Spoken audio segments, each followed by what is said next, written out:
A warm welcome to everyone from around the world to this 3-day virtual convening organized by Qatar Foundation's WISE in collaboration with the Salzburg Global Seminar and Holon IQ.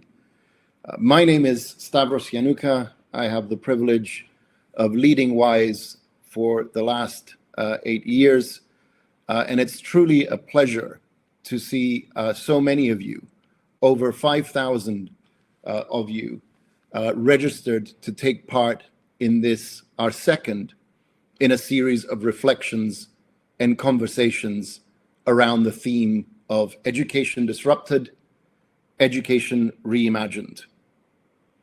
Now, over the next 3 days, across 6 sessions that are designed to accommodate different time zones, you will hear from over 50 contributors.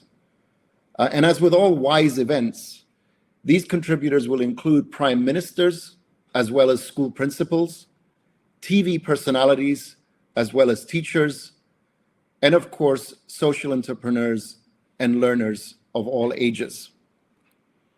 As the chairperson of Qatar Foundation and the driving force behind WISE, Her Highness Sheikh Moza bin Nasser observed on a number of occasions, the world was facing multiple crises long before the pandemic took hold.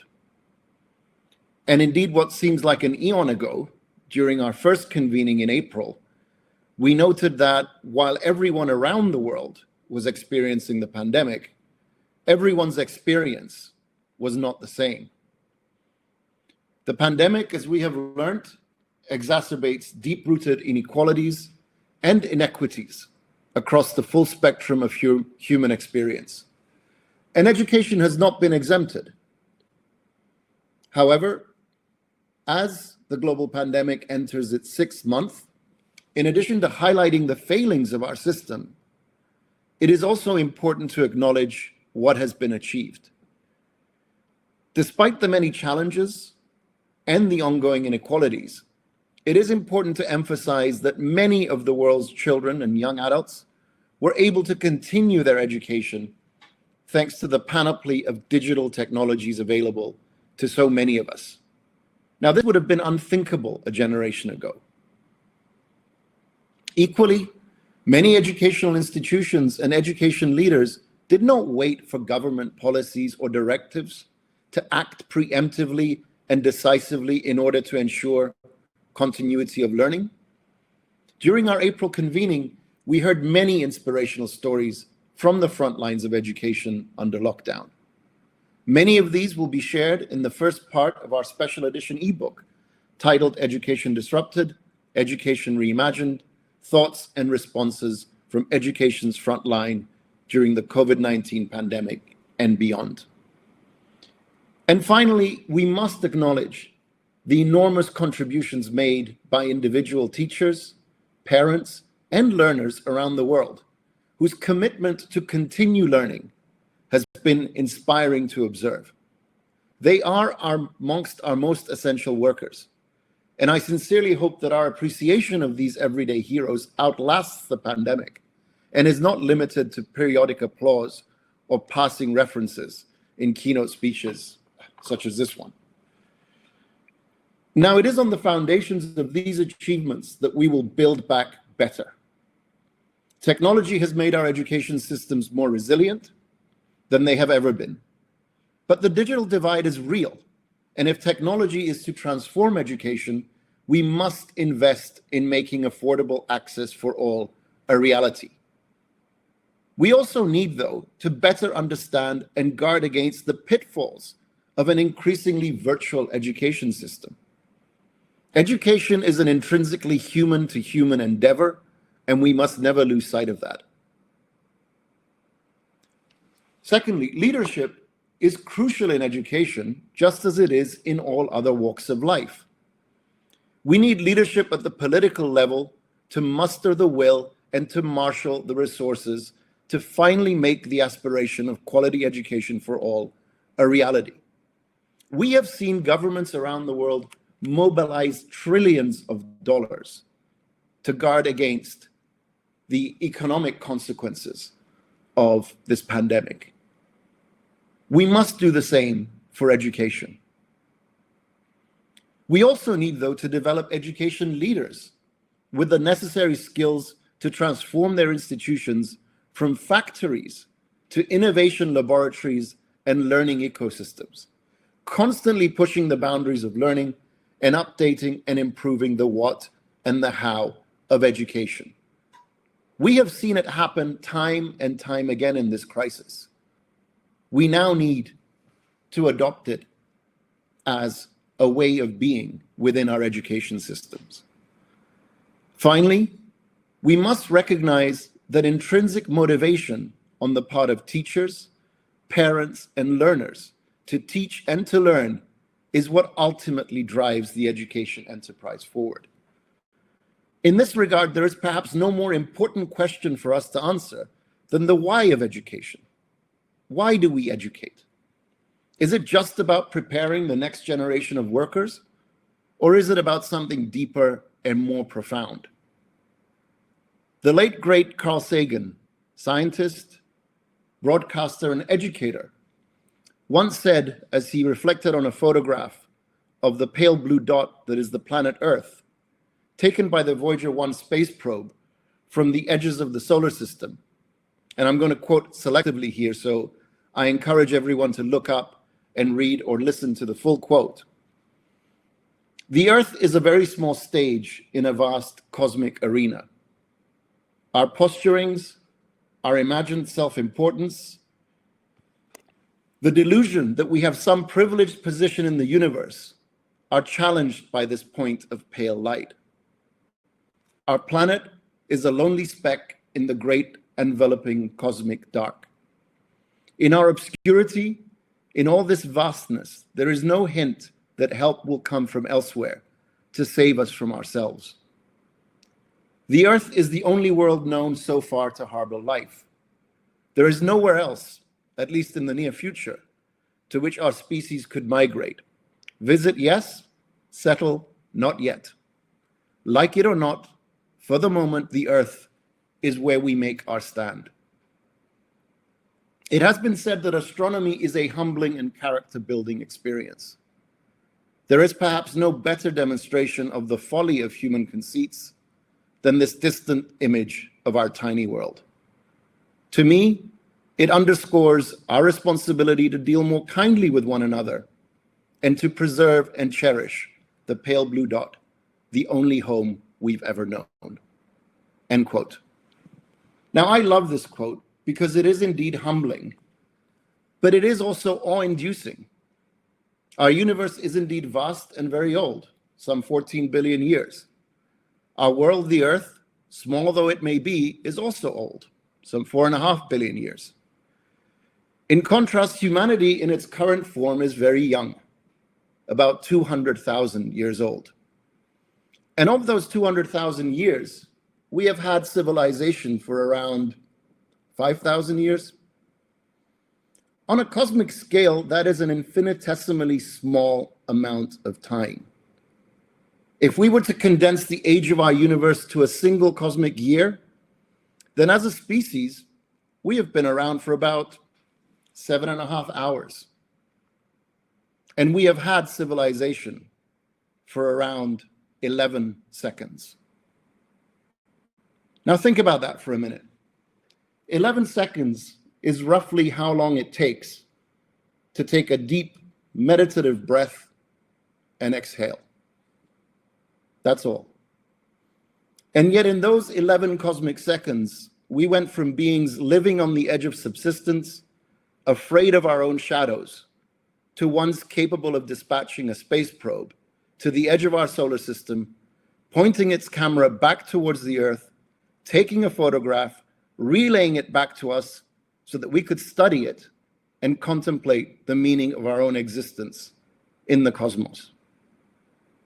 This is the marvel that is human civilization. And what powers civilization, what makes all of this possible, is education. Now imagine what we can achieve if we can make it through the next cosmic second. And we succeed in nurturing and preserving our pale blue dot for the generations to come. Imagine what the potential of our species is if we can nurture and harness the power of civilization for a full cosmic hour. That is why we educate. To paraphrase John Dewey, education is not just about preparing humans for life. It is the very essence of human life. This is the purpose of the enterprise that we are all engaged in.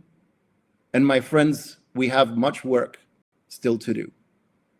Thank you, and enjoy the next 3 days of productive conversation and action.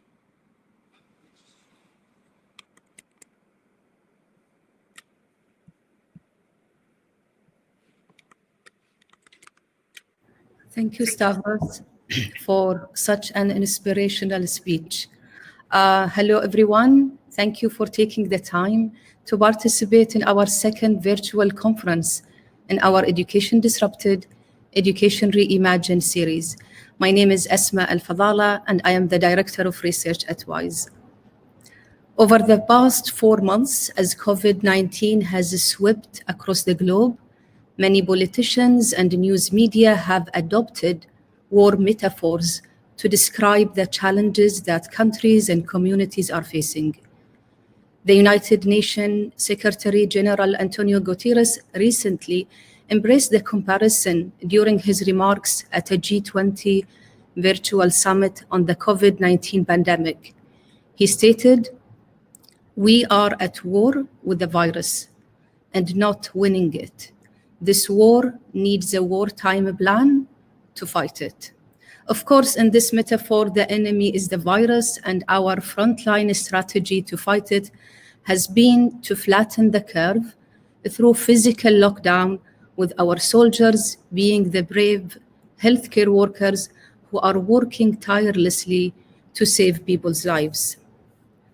But like all wars, as this one has continued to wage on, one front seems to die down, another one erupts. For example, as we have seen the flattening of the illness curve in some places, we have also seen the economic hardship curve spike in others, and with extreme and serious long-term consequences on people's lives. And the same holds true for education.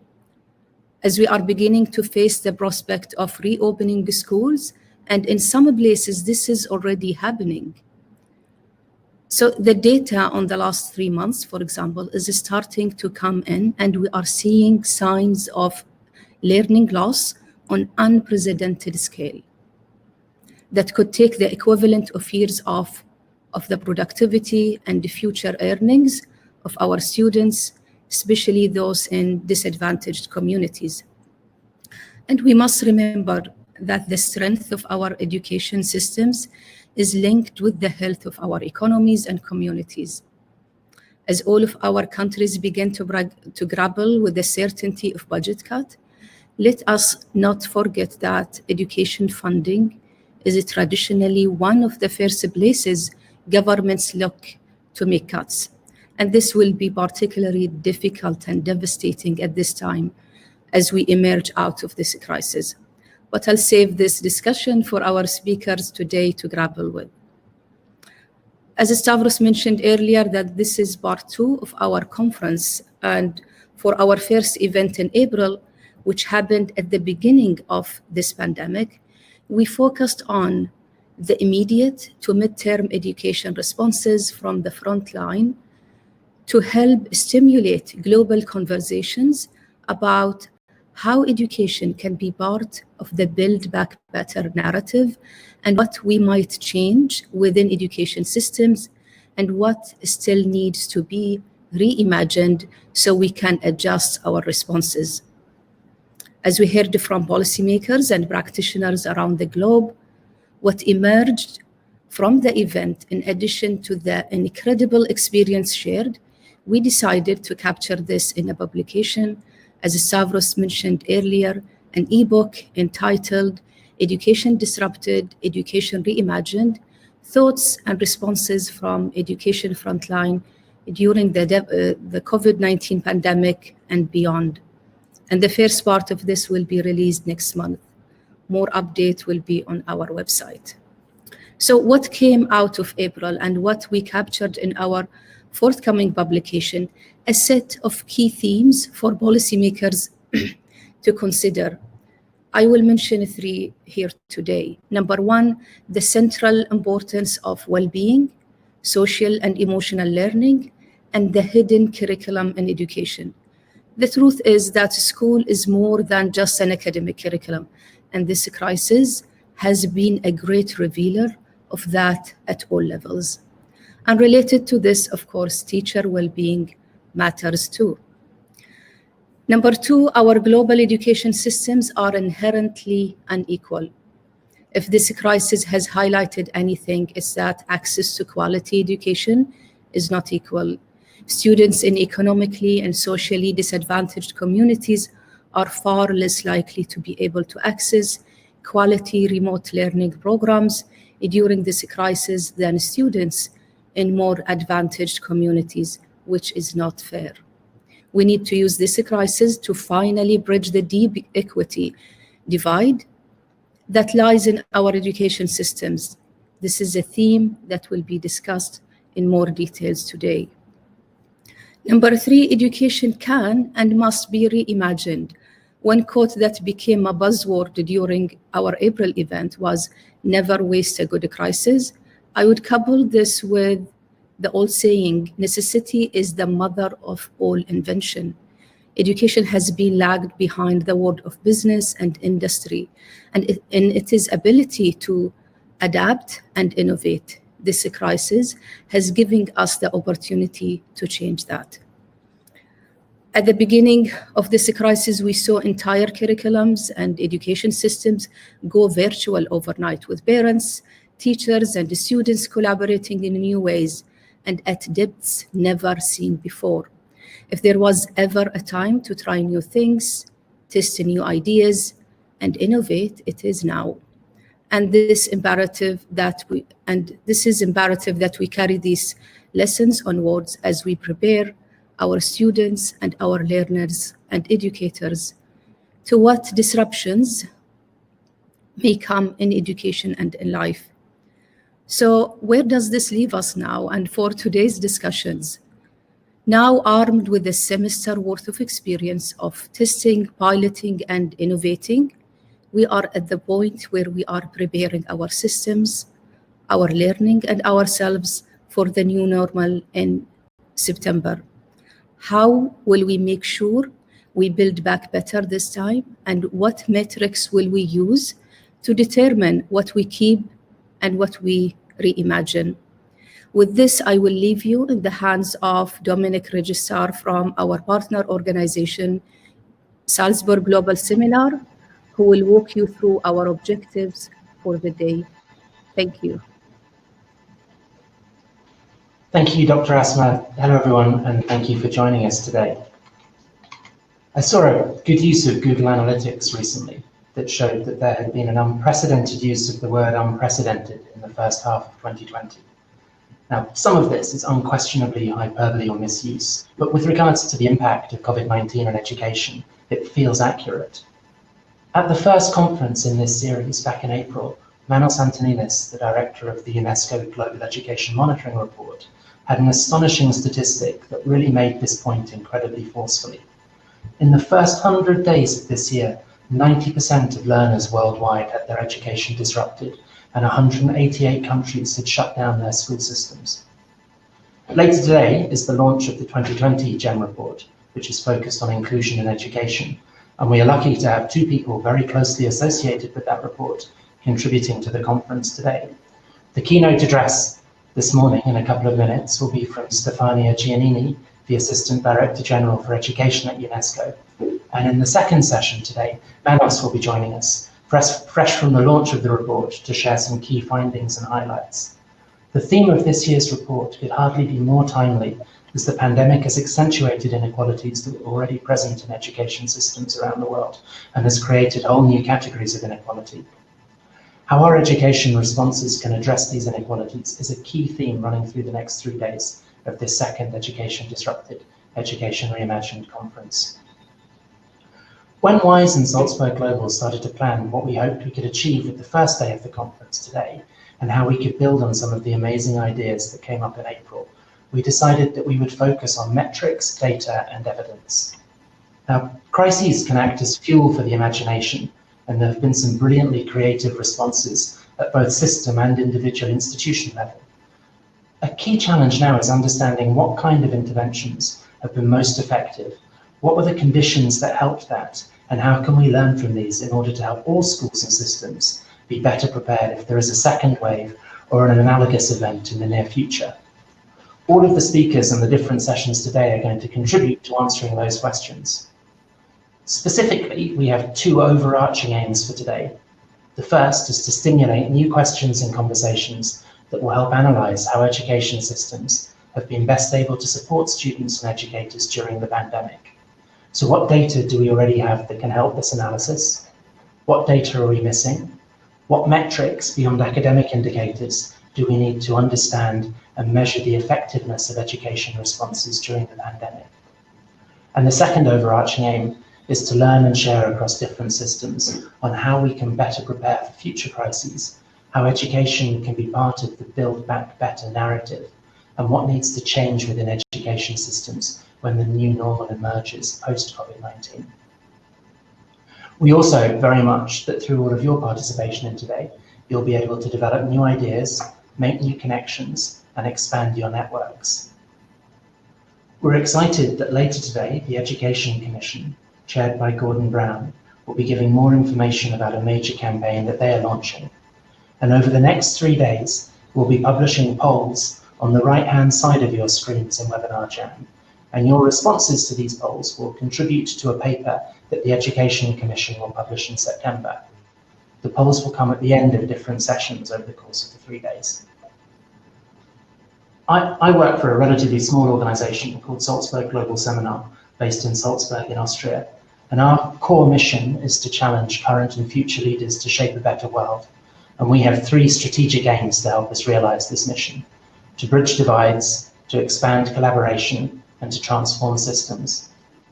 I really hope that today's conference can help and support all of you with the first 2 of those aims, and that the outcomes from today can contribute in a small way to the third system transformation aim. Please make full use of the chat function, as many of you are already doing on Webinar Jam. If someone makes a comment that you really like or really disagree with, then feel free to contact one another directly through the chat function, share contact details, and look to carry your conversations on beyond this event. One of our mantras at Salzburg Global is to be tough on the issues, but kind on each other. So if you do disagree with something that someone has said, please keep that in mind. I read a great blog recently about active listening in online conferences and online engagements, and it included a brilliant definition of active listening taken from immersive theatre practice. And it said, to go into the conversation with the intention of being changed by what will be said. Now, I hope and believe that we're going to have the chance to hear from and interact with some astonishing speakers today, and that we will all be a little changed by this experience, that we will all think differently about education and how we can all contribute to stronger, fairer institutions and systems. I wish you all a great conference. Thank you very much for giving of your time to be with us. And it now gives me great pleasure to introduce Stefania Giannini, UNESCO Assistant Director General for Education. Stefania is going to speak for about 15 minutes, and then will then be time for some questions. So please feel free to post questions in the chat on the right of the screen, and I will do my best to ask as many of them as possible to Stefania. So Stefania, over to you.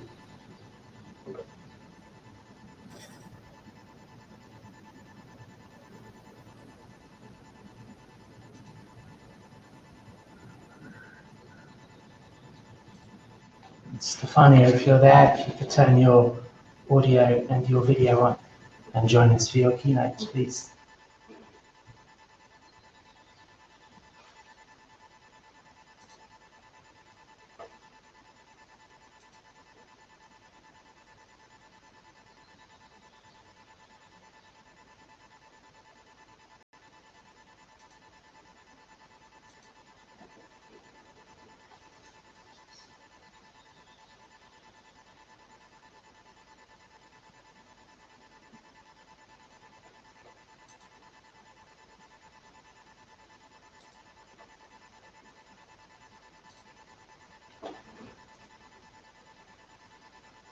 While we're waiting for Stefania to join us, I wanted to highlight a really interesting article that she published last week, which I hope that she's going to reference in her talk, which I'm certainly going to ask her a question about. And it made a really brilliant connection between education for sustainable development, social emotional learning, and education's role in meeting the climate crisis.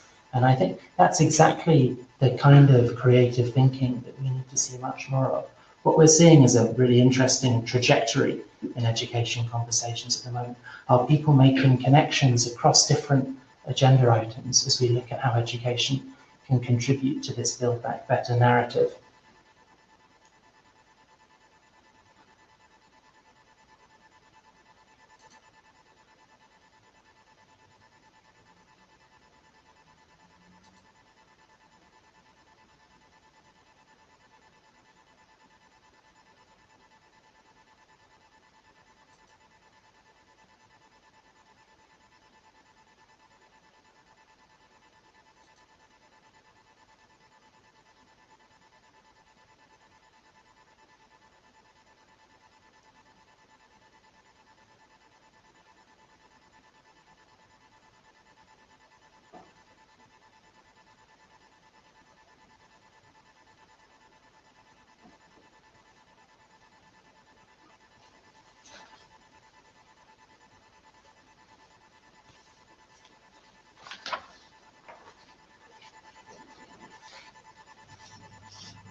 While we're waiting for Stefania to iron out a couple of technical challenges at her end, it might be worth repeating the core purpose of what we're trying to achieve over the course of today, so that you can all keep it front of mind and reflect on it as you comment in the chat function. So we were really aiming for two very specific overarching agenda items today. The first of those was to stimulate new questions and conversations that will help analyse how education systems have been best able to support students and educators during the pandemic. So what data do we have that can help with this analysis? What data are we missing? And what metrics beyond academic indicators do we need to understand and measure the effectiveness of education responses during the pandemic? So from all of the different countries that you're joining from, if you have insights or examples or great practice that you would like to share, then please use the chat to share these examples, because what we're trying to do across the day is build up a bank of really interesting case studies and resources about different thinking around the world that can engage, that can help develop this understanding. We need to be looking beyond conventional academic measures in terms of how we gauge the effectiveness or efficacy of the different responses that systems and institutions have been very quick to put into practice. And then the second key theme across today is really to think about how can we use this insight to help better preparedness? How can we use this data and insight and the analysis of what has worked in the first phase of response to COVID-19 to help better prepare for future crises? And how can education be a part of the Build Back Better narrative? There's another really interesting blog that's going to be referenced in the session this afternoon that Lisbeth Steer from the Education Commission and Rob Jenkins from UNESCO posted last week, that talks about educating the recovery and the pivotal role that education will play in developing fairer, more equal, more just societies as we emerge from the pandemic, potentially into a global recession, and then emerge from beyond that.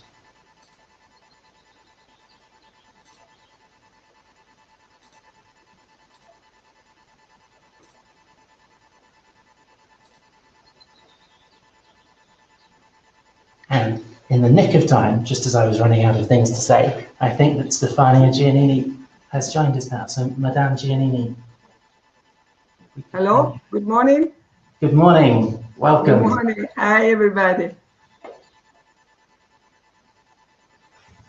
So, Stefania, as I just said, you're going to speak for about 15 minutes and we'll then have time for questions and a bit of a Q&A with you. So over to you, and thank you very much for joining us this morning. Thank you very much.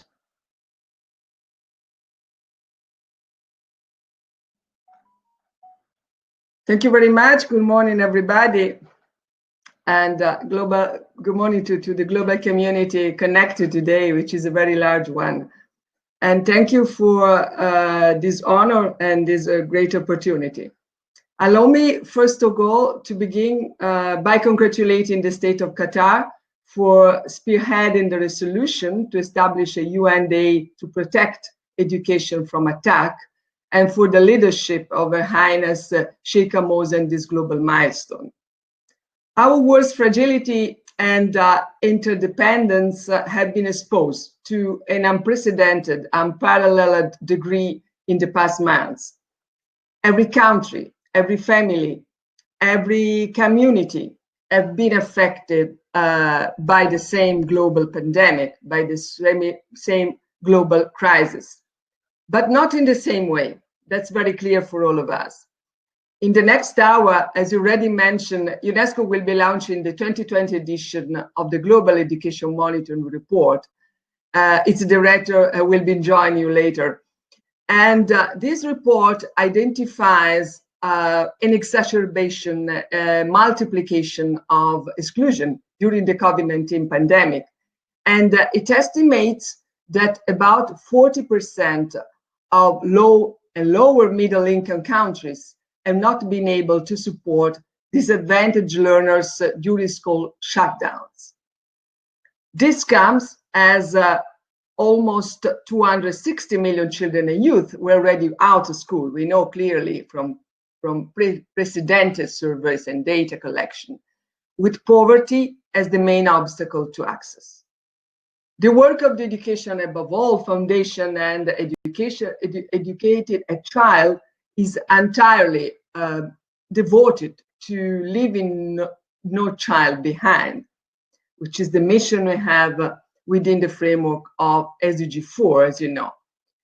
Demonstrating that in some of the world's harshest environments, education can go on, education can be advanced. Today, the education crisis has deepened, but so has the latitude for change. Why I'm saying that? Why I'm a bit more optimistic that the situation could justify? I think it is like this because the crisis has revealed the unestimable value of schools and teachers in society, including as bulwarks against inequality. More than ever, we realize that schools are not simply and critically places where children learn. And we realized that schools are really the very core center of society. But this crisis has also exposed the dramatic consequences of inequality from the very beginning, of digital inequalities that deprive millions from learning, of gender inequalities that expose girls more than boys to heightened violence, of social inequalities that leave the poorest behind, of geographical inequalities between rural and not connected zones and urban areas. I said already, this is the very first global crisis. Let me underline this point. Not just one hitting the global south. We only have a partial picture so far of the impact, but it's also really disturbing very much. And our main purpose at UNESCO, with our partners within the global coalition we established from the very beginning, is to monitor the process, as to have some very good, interesting data in the coming months. So far, we can say that close to 500 million children and learners, or almost 47% of all primary and secondary students targeted by national online learning platforms do not have access to the internet at home. This mirrors the global digital gap. Half the world's population not being able to be connected and having access to it. And according to one of our recent surveys, 60% of teachers in 60 countries, which representative of the entire regions of the world, lack digital skills to facilitate online platforms learning. While countries around the globe close clues in rapid succession, and of course, it was a very difficult decision affecting definitely 1.6 billion students. They have been much slower in making the sensitive decision to reopen. And coming from my country, where there was yesterday the official visit of the DG, Madame Azoulay, and Italy, for instance, in Europe, decided to reopen after summer. And some countries are doing the same. So we know that there is a reason why governments can decide like this, but we know as well that the longer schools remain closed, the higher the risk of learning losses and exclusion from the education in the months ahead. And we know this from previous crises. Let me say something a bit more related to my background, which is in linguistics. And let me say that the word crisis, coming from ancient Greek, means being able to decide, to separate things, to have a clear mind about what's happening. And this is about what we need to do now. We are turning point. We have an opportunity before us to decide on the kind of education that will strengthen inclusion, resilience, and peace. We are seeing some of the answers in the making, and as dramatic as this crisis remains, it has cast education in a different light and surfaced extraordinary resourcefulness and potential. Look at the commitment and speed with which governments acted almost overnight, moving from traditional classrooms to the online ones. Look at how teachers kept on the front lines of this process to maintain bonds and human contact with their students, and from using messaging apps to taking homework to remote areas to support families. And look definitely at how technology had been taken up at the speed and scale never witnessed before. And finally, we've seen parents, caregivers, communities directly involved in the daily reality of learning to an unprecedented degree. So in many ways, this crisis brought a reality check on recurrent debates of the past years, on fears that teachers can be replaced by technology when this crisis has revealed the paramount influence of the human factor in education. And on the belief that technology only advances private sector interests rather than the common good, on the perception that education systems are resistant to change and inherently a bit conservative. This being said, if the global community doesn't rally behind education, there is still serious setbacks for students and society. From the outset, UNESCO warned that increased inequality and exclusion could be one of the most damaging consequences of this global pandemic, beyond the health sector being affected so much, of course. Its scale and nature has called for altogether different ways of working and partnership to find inclusive platforms and solutions so that learning never stops, which was from the very beginning our very popular hashtag launched on social networks. This led UNESCO to establish this Global Education Coalition, which now count on more than 130 partners. And I want to thank Education above all for being among the first members of this coalition. The aim is quite simple and clear: to match expertise and resources to support countries with inclusive learning solutions with country needs and demands. And this experience is not a parenthesis in the process. It will affect how education is conducted in the future. And this is a very special momentum of solidarity, must continue as we reach a new phase in the crisis and plan the world, so-called world after. The future of education and the future of societies are inextricably linked and, how can I say, now more than ever close each other. It will take top political leadership to protect and prioritize education going forward. And children and youth face a deeply uncertain future. Economic recession is looming, we know. Unemployment is slated to increase, as our sister agency ILO is clearly demonstrating already. And climate change remains there as an existential threat. Education then, in this context, must be a pillar to the recovery, included in stimulus packages and protected from domestic and aid budget cuts. This means debt restructuring and new funding that puts equity at the very center. It doesn't happen, a generation will be entirely sacrificed.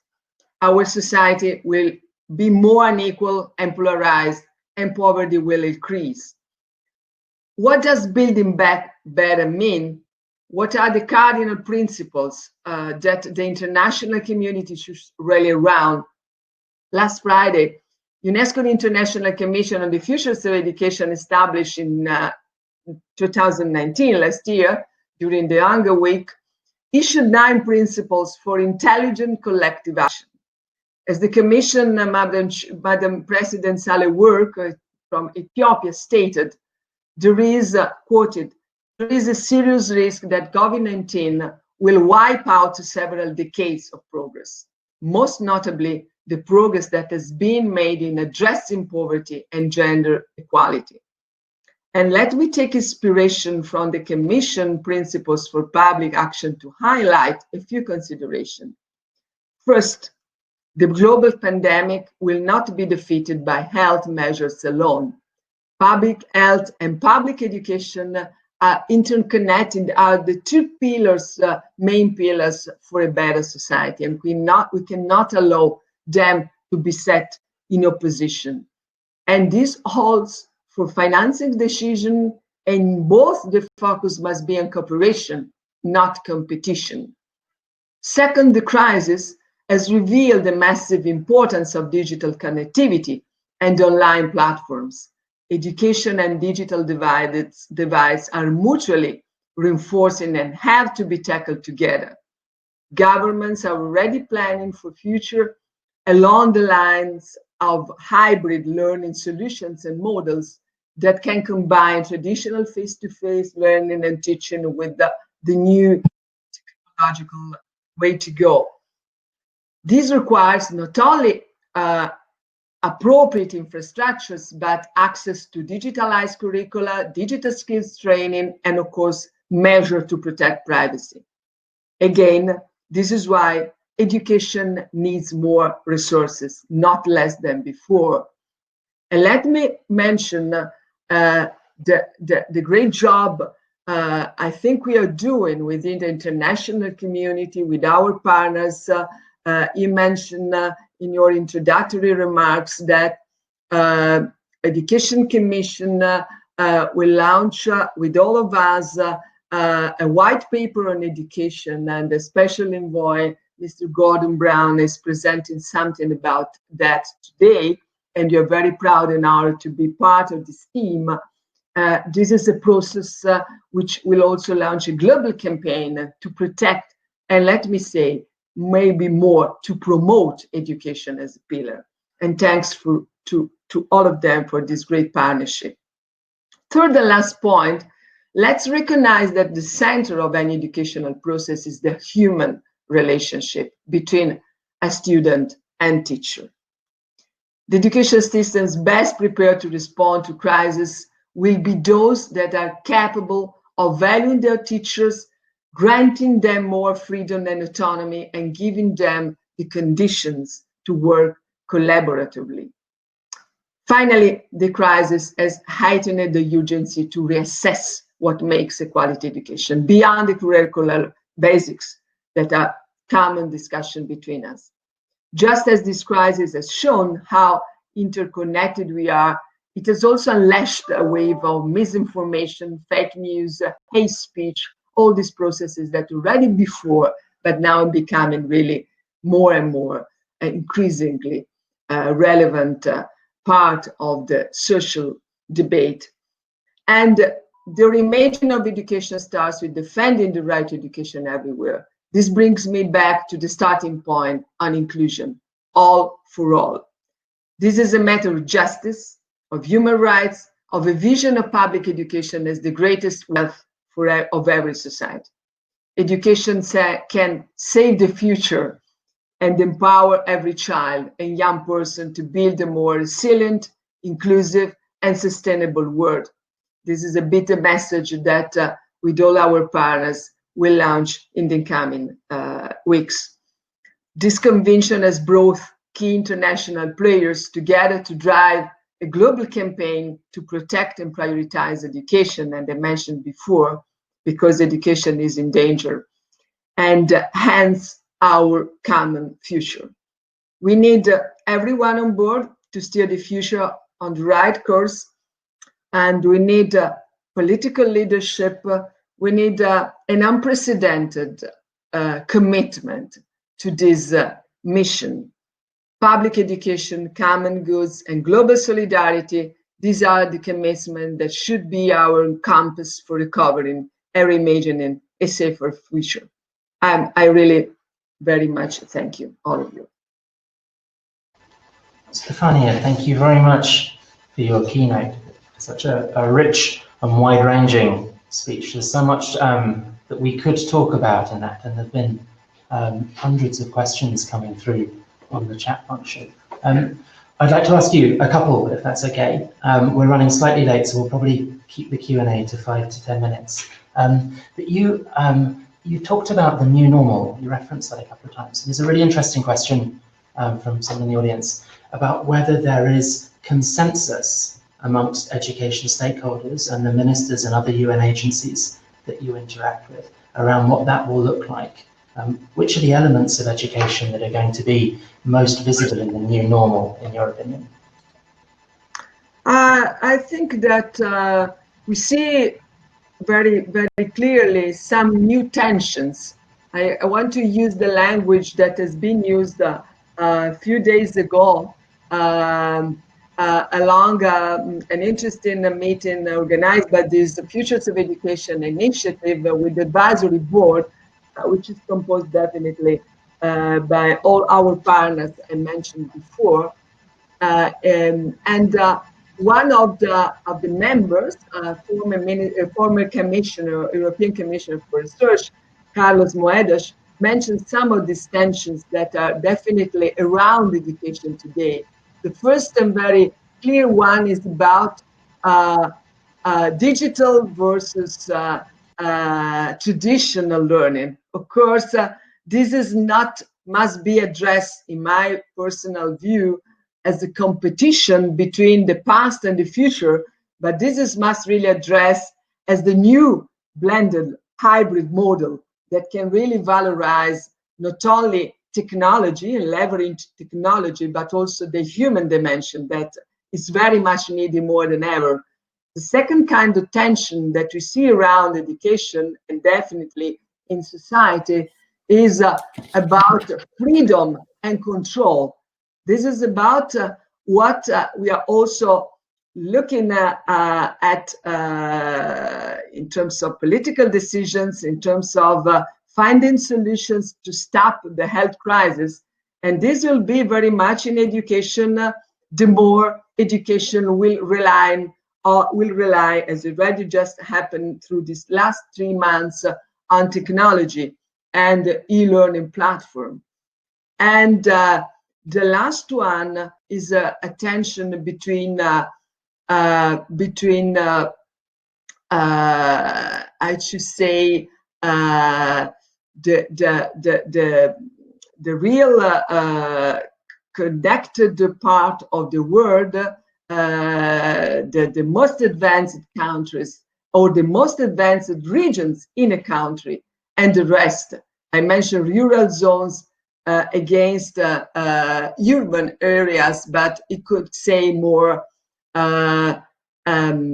advanced segments of student population and the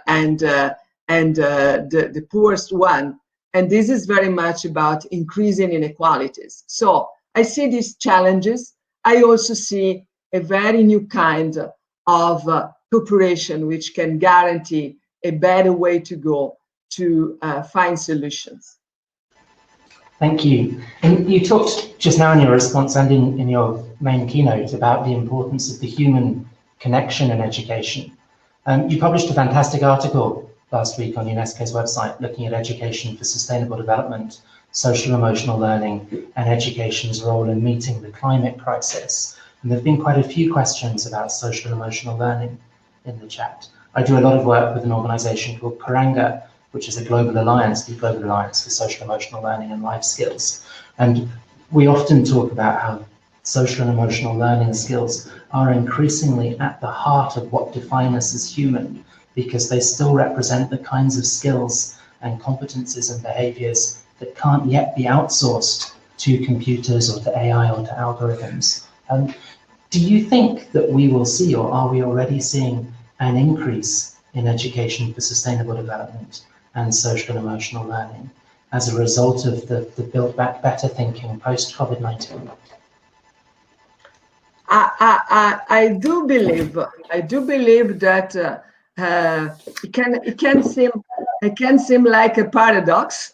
The more we move right to distance learning, the more to have valorized human dimension in learning and teaching. But I do believe it will be like this. I try to explain briefly. I think that, as I said a bit, this is the first time in the history that we realize what not having students and teachers at school means. And this is really something that every family, every community, every single child in the world could touch with his or own hands.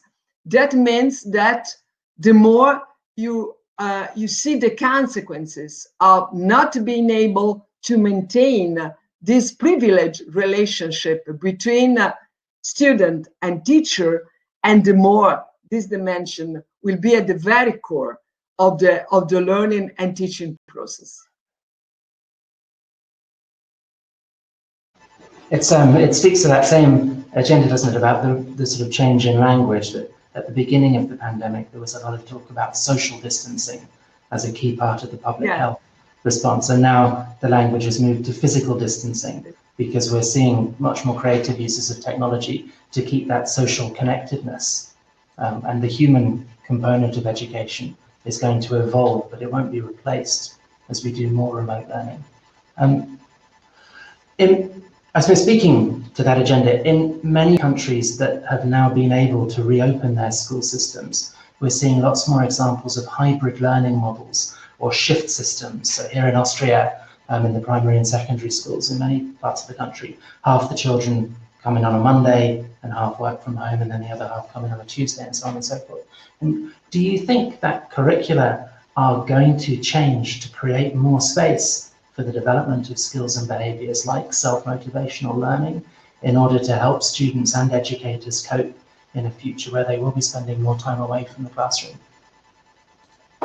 I do hope, let me say honestly, I do hope in the sense that about curricula change, it will not be a natural process, in the sense that, as we know, I can tell you, as a former minister of education in my country, curricula changing is not a simple and easy task for governments and ministries and ministers themselves, keeping the leadership as well. As a curriculum changing means to have a different kind of learning and teaching process organization. It touches some kind of a privileged relationship with unions and teachers component. So it's a complex process. So that's why, as international organizations, as international players in education, we must be so good to propose the right things to be done and to showcase the critical role of content and curricular change in order, as you said, to make sustainability quite close to students' sensibility and content learning. I completely agree with that. Thank you for that. I'm going to ask one final closing question before we move to the next part of the conference, which is what would be your number one piece of advice from everything you've seen in the last few months globally? What would be your number one piece of advice to individual institutions or to policymakers that you would like to see them implement to help with future preparedness if there is a second wave or there is a similar need for school closures in the near future? Sorry, because I still have some troubles with my, what I think the first? What would be your number one piece of advice for policy? Okay, yeah, of course.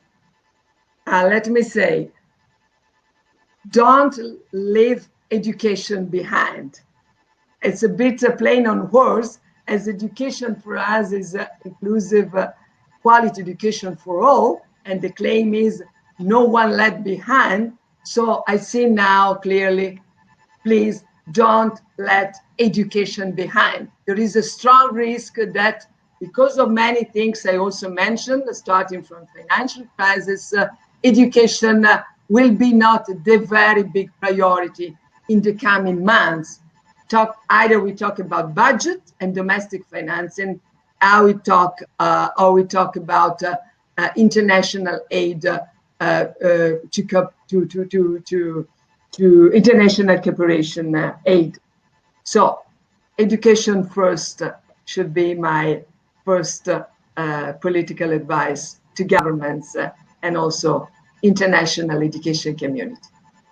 Fantastic. Thank you very much. I don't think you'll find many people in this conference who would disagree with that. Stefania, thank you so much for joining us today. It's such a busy day for UNESCO with the launch of the report.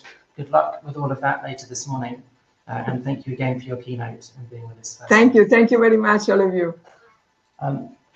We're now going to move to the next part of the conference, which is the first of the short talks on policy and practice.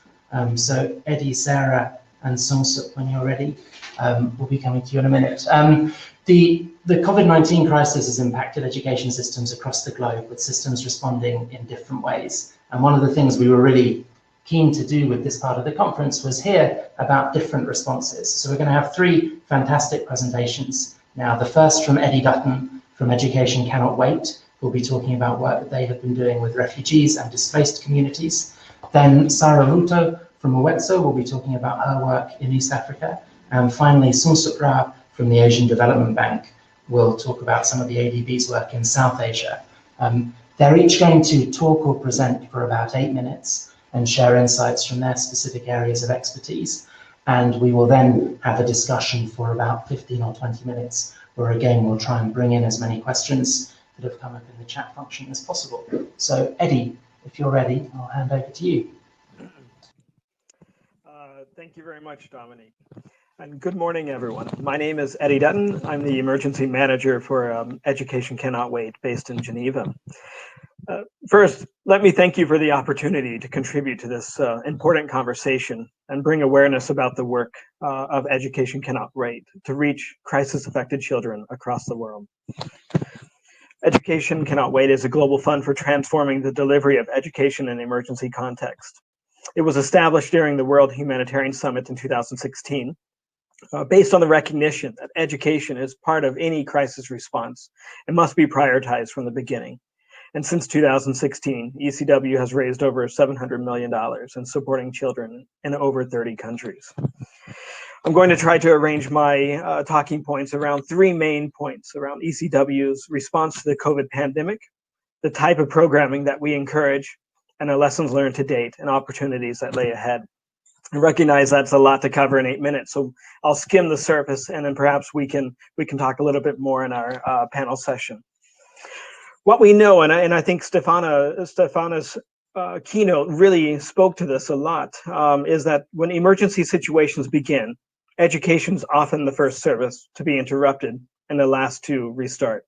And we witnessed this to a certain extent with the COVID-19 pandemic, although there were opportunities as well that I would like to highlight too. This generated a sense of urgency and a call to action for ECW to respond quickly. And within a matter of days and weeks, ECW was able to provide 55 partners in 26 countries with over $23 million in grants in March and April. And we're just now wrapping up our second phase with another $19 million in 10 countries. And why that's important is that, as Stefana mentioned, resources have to be available at the beginning and throughout of a crisis to ensure that education is prioritized. And in these countries, we are able to move quickly, even when we are unsure of all of the needs and what the future would look like, to ensure that funding was available. And it can't be understated in terms of how important that is to position education. It provides a platform for governments and partners to work collectively to identify solutions and plan for the future.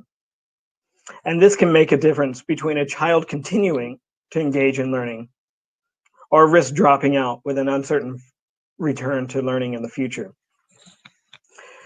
For ECW, this is an opportunity to raise awareness about educational needs of those not included in national responses, either because countries are unwilling or unable to provide education to all, including refugees and displaced populations, girls, and children with disabilities and special education needs. And not just at the primary level, but also ECD and the secondary level.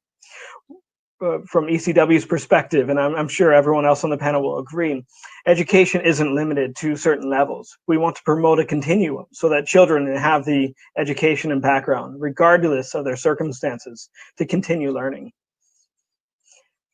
In our responses, we have placed emphasis on our partners to pay extra attention to these groups as an opportunity to raise awareness to their needs and ensure that education opportunities are not a one-size-fits-all, but tailored to the learning needs of children. I'll speak to this a little bit more, but what the COVID pandemic has challenged us to rethink is, how do we do that in a way where children are not in one place and do not have equal access to learning materials and may not have the support networks that others may have as well. Stefana's points about reconsidering delivery models and hybrid approaches really speaks to what ECW is looking at now, and what we hope to engender a conversation with our work in the future. We take a holistic approach to our programming. We know that children do not experience life in silos, and our programming is intended to reflect this. Most of our programs include a combination of community awareness campaigns. It's about making children aware of their environment, about important information, and that's really critical in health emergencies. Access to nutrition and school feeding programs. Distance education programs, which may take on a number of different models and approaches based on the context. Provision of teaching and learning materials, psychosocial support, protection for teachers and caregivers, and health and hygiene programs. We know that learning is the result of the interplay between various factors, and we know for children that children confronting hardship, their mental health and the need for psychosocial support is among the top priorities to ensure that children can engage in learning and have the ability to maintain learning as well throughout the crisis. What we do know is that not everyone benefits equally, and while the tendency is to find a high-tech solution, often low and no-tech solutions are more feasible. And what we find in this as well is that what is missing in the conversation of all of this when we're trying to find solutions is about those who are often not included, those who may be invisible because the data doesn't exist for national governments and partners to understand who they are and what their needs are. By using our platform to focus on those who are at greatest risk, we want to engender a conversation about how do we reach out to those people? How do we generate the conversation about what their needs are and what is the most appropriate solution? COVID has challenged us all to rethink about our preconceived notions of how to reach all children when crisis strikes. With many countries, while many countries have a radio or TV program for certain alternative education programs, are they tailored to meet the needs of internally displaced are refugee populations. What we've seen in many of our countries, both in the first response and what we're seeing coming out in our second response, is that these programs do exist, but they were never designed necessarily to go to scale for a countrywide response. Or is the material in the correct language to support refugee groups or displaced or marginalized groups? And do children have access to those basic resources so that they can continue learning? If not all children have access to a radio or to a television or to tablet and internet, are they able to still continue in a way that allows them to maintain learning? And if not, are there other modalities to do that? And we're seeing that in our programming as well. In Bangladesh, for instance, where in the refugee camps in Cox's Bazar, internet is prohibited at the moment. But our partners are using mobile phones where possible to check in with students, to understand how they're doing. Are the teachers able to spend just a few minutes with a student to keep them engaged in learning that they had previously practiced before? Those are really important lessons to be looking at to understand how best children can remain engaged in learning, even if it's not high tech.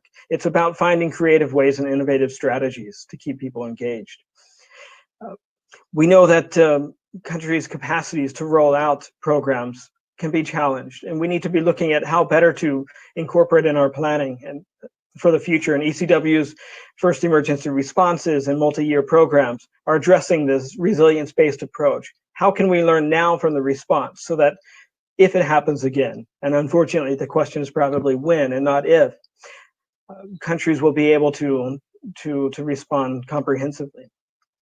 As we've heard already this morning, teachers can't be replaced, and their role takes on a different focus. In ECW's programs, we're also focusing on how to ensure that teachers are trained to kind of play that role that they were before. They play an important role, not just delivering education, but also understanding the learning needs of children, understanding the psychosocial needs of children, also understanding if there's something at home or in the community environment that may be preventing children from engaging in learning.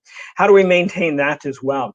And what we're seeing is that our partners are finding creative strategies to do that too, through the use of mobile phones, through the use of using community teachers to check in on students where possible while maintaining, distance practices. We know that there are a number of factors that really affect how people engage in learning, and it's not necessarily that it's just simple access to materials. It's that home environment as well, and how do parents play that important role when they may also be having a number of challenges, especially in the context that ECW works in. Remaining at home may not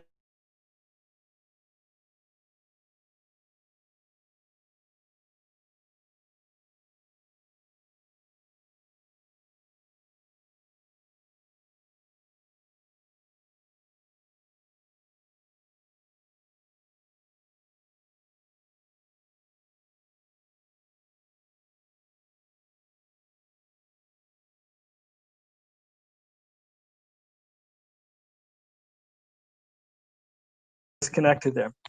So what we're asking our partners to look at in the future now is how do we deliver alternative education approaches in innovative ways that ensure that government can support in the future and that children have the access to maintain this in the future. And the question then is, how do we ensure that when schools open in 2020, whatever that may look at, if it's in a refugee camp in Cox's Bazar or in Kenya or in Mali, how do we ensure that we're using this as an opportunity to learn about how to include those who are left out of the response, who are those who are the most marginalized, so that they have a greater opportunity to continue learning. This is an opportunity for us to look at delivery models that ensure all children have the access to learn. I'll leave it at that and happy to take some additional questions during the panel session. Thank you. Eddie, fantastic. Thank you so much. You can see there's a lot of reaction to what you were saying in the chat. And I think a lot of questions that also on a topic that came up during Stefania's keynote about technology and the role of technology and the equitable distribution of technology in responses to the crisis. So I imagine we'll have some conversation about that in the panel.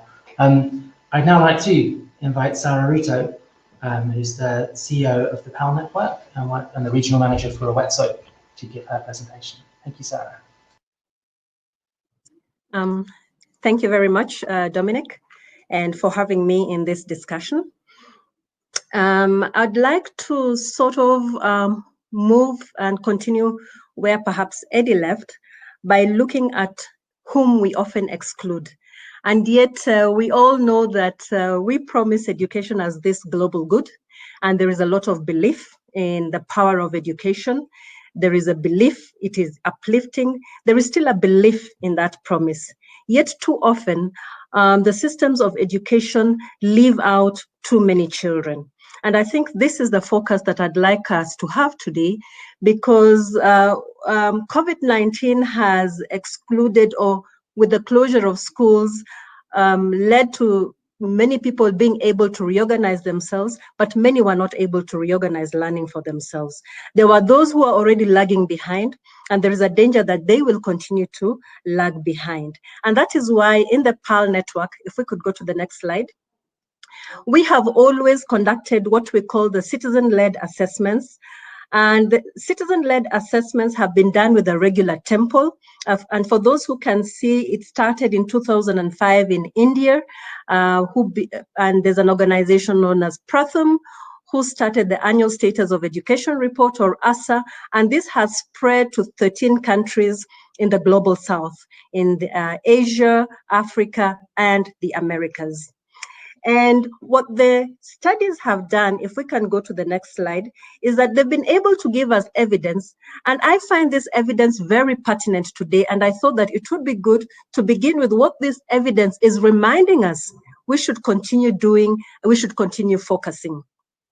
If we look at the evidence from the citizen-led assessment from 5 countries, India, Pakistan, Kenya, Uganda, Tanzania, it showed, and because we do this work in the households, we are able to collect socioeconomic indicators at the household and gauge this against the learning outcomes. And it showed that children who come from lower socioeconomic homes, you know, if you like, we can use the word poverty, where there is poverty, already begin with a 20% difference in learning outcomes. Next. When you add gender, this matters much more for India and Pakistan, and less so for Kenya, Uganda, and Tanzania, that being a boy or being a girl matters when it comes to your learning outcomes. Next. Mother's education matters as well. That if you have a home where a mother does not have education, then it is also highly probable that the learning outcomes the children exhibit will be lower, perhaps because a mother cannot give the direct support that is needed. Next. But perhaps what was also very evident from all our countries is that the region where a child is born matters. That if you are born, like for example, if I take an example in Kenya, in the arid north, and you are not within the urban center, the probability of you exhibiting lower learning outcomes in basic literacy and numeracy are much higher than if you are in an urban area next to the town. And I'd like us to just remain, for those who can see, these 4 facts. Obviously, there are many that one can think about, but this evidence has not changed from 2012 when this work was done. And even 2018, for example, when more work has been done, that the children who are left behind can easily be identified and can easily be found, and solutions can easily be done for them if we purpose to. But yet we continue to leave them behind. So let us now fast forward to 2020 and the COVID time we are in. You will find that families, perhaps who are mainly in the middle class, or perhaps in the global north, they have been able to reorganize themselves. And so when schools physically closed, they were able to move to an online platform, and learning more or less continued. This will also be the same in our own context in the global south, where perhaps families who are in private school, maybe better socioeconomic backgrounds were able to reorganize themselves. But the have-nots and the people who I am communicating in this slide that is in front of you are still waiting for solutions. And this is not because they are not able to, but because some of these solutions are quite outside of them. Perhaps it is because life has disempowered them or disillusioned them. And I think herein is where, as a global community, we must continue to refocus ourselves. We must be reminded of the promises we made in the Sustainable Development Plans, that we need to reach the farthest behind, because when we reach everybody, especially those who are outside, those who have special needs, those who are outside and are being made to flop by the system, if we are fair to them, then we will be fair to everybody. And COVID-19 has actually widened the gap. If there was already a learning crisis, you can imagine then what this kind of crisis is for those who are already lagging behind, so to speak. Let's go to the next. And that is why I feel that, next please, what we are seeing, and this is what I'd like to end with, is that we need to continue finding those who are being left behind by the curriculum, by the system. And let me take an example of what is happening in Kenya, as is in about 8 of the countries in the PAL network, where, yes, the evidence is telling us that in these districts that I talked about, in these areas, where you have multiple disadvantages, you will find that of every 2 children aged 6 to 16, perhaps only 1 can read a grade 2 level story. And this is not something that is supposed to be. And so using this evidence, then in these countries, solutions are being done. And this solution, using the example of Kenya, has been to do a rapid assessment where you identify what is keeping children away from school, and then using whatever is available, package learning opportunities, focusing on at least ensuring they have the ability to read, because if they have the ability to read, then they will be able to save themselves. And in the examples that we are seeing now, even though the evidence from Kenya in Turkana County, for example, is that 92% have not been able to access the remote learning opportunities by the Kenyan Ministry of Education, while that was what it was, what this program has been able to do is to facilitate solar radios, so that even though radio is just one channel, it is an opportunity to bring families together to start learning. Others have been able to mediate for TV programs in these communities, because we are living in a COVID time where in our country, for example, one must do social distancing, but even with the social distancing, the electronic form that has become a divider can then become the enabler, can become the leveler. And I think that is what we need to do as a global community, that see how we can inject more fairness into the system. And so there is a place for local communities to come in, where the teacher who comes from a specific context will be able to join the radio presenter and explain matters in a way that mediates what is being given through remote learning, radio programs or TV programs that are channeled from the headquarters in the Ministry of Education. And these innovations we are seeing that are being done by local community radio stations, I think gives me hope that even in a case of adversity like we have now, one does not just need to sit back, one can always do something. I think as we go forward, as long as we go back to the tenets of humanity, we are driven by the sense of fairness, that we have a singular focus, that we should break the divide that is coming with us, that has visited us, that we can act both with agency and with urgency. Then I believe that we can be the change that we want to be.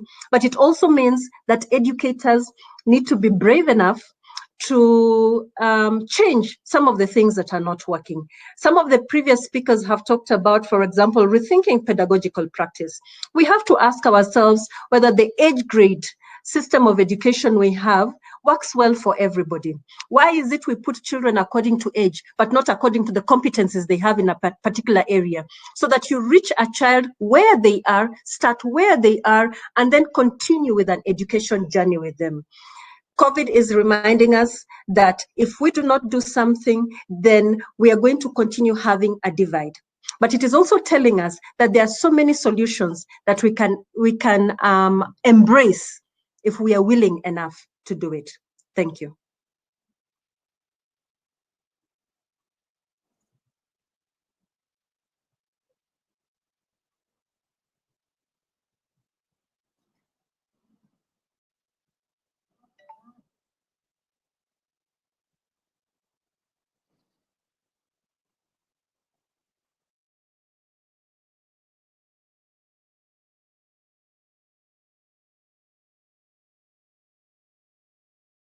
So sorry, I was muted. Sarah, can see your face. Thank you so much for that. I thought all of your points were brilliant. I particularly like the one about the divider becoming an enabler.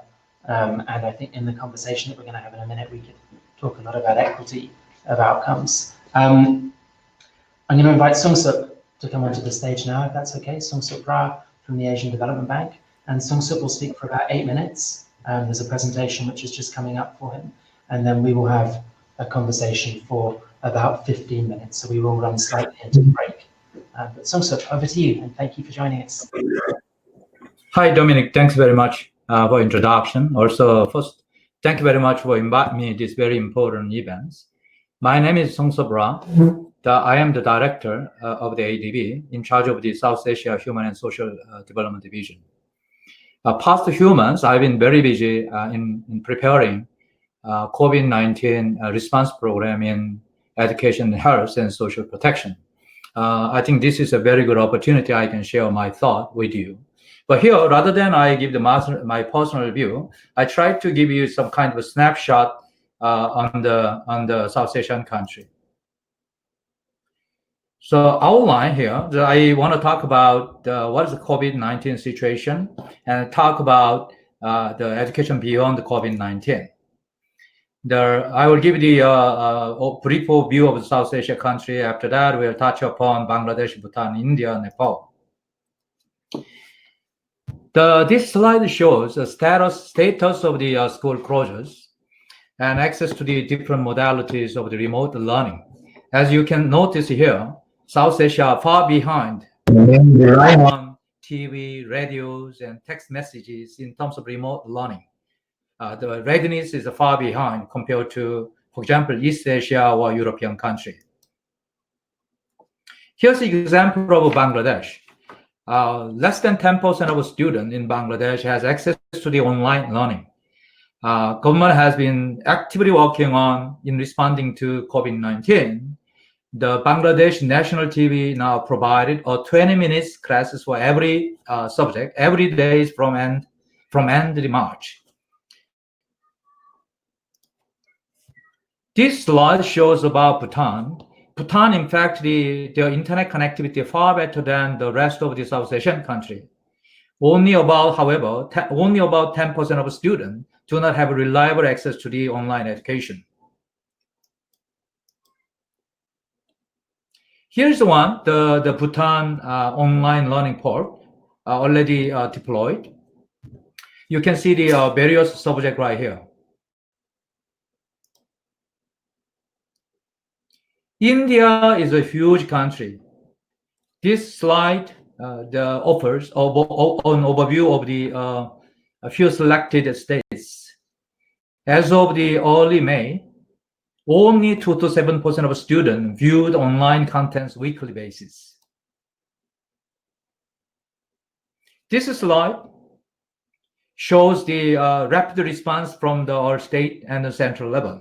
India has proactively responded to COVID-19, partnering with the private sector and other stakeholders. Recently, government announced also PME-Vidya, a program for providing multimodal access to digital and online education. It includes Diksha, e-content and QR coded energized textbook for all grades, for the student education in the states. And also they try to earmark one TV station per class from 1 to 12.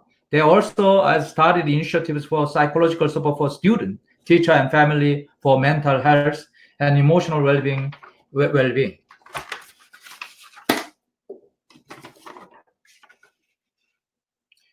This is a snapshot for Nepal. Nepal proactively also work on responding to COVID-19.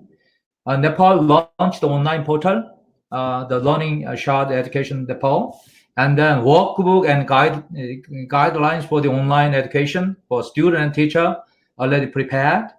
And then they already started it, the national TV station, and using also community channel from the 15th of June, they are broadcasting. And they also provided subsidized data package to the for mobile connection at this moment, but not sufficient enough.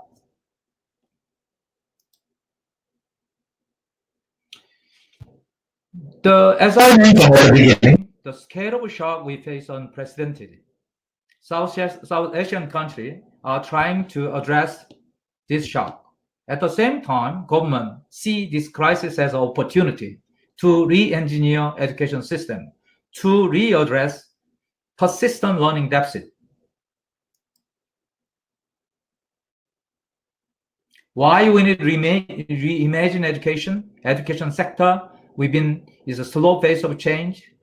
We have a lot of legacy problem in terms of the stakeholder engagement, and also in terms of the system, we are very lagging behind. And then, but we have also big change. Now the Industry 4.0 coming, at the same time with COVID-19.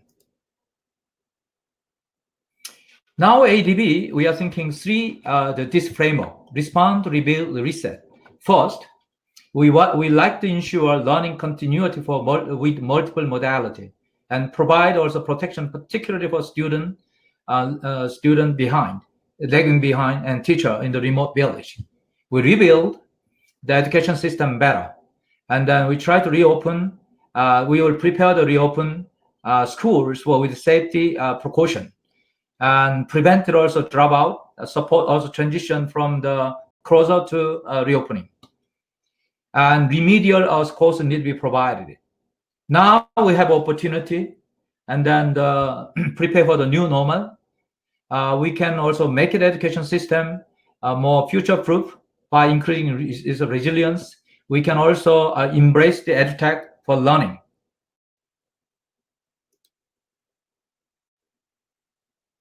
Here's the education portfolio.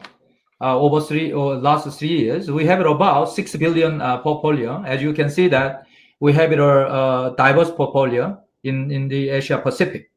In the future, we have around 6 million or so in the portfolio.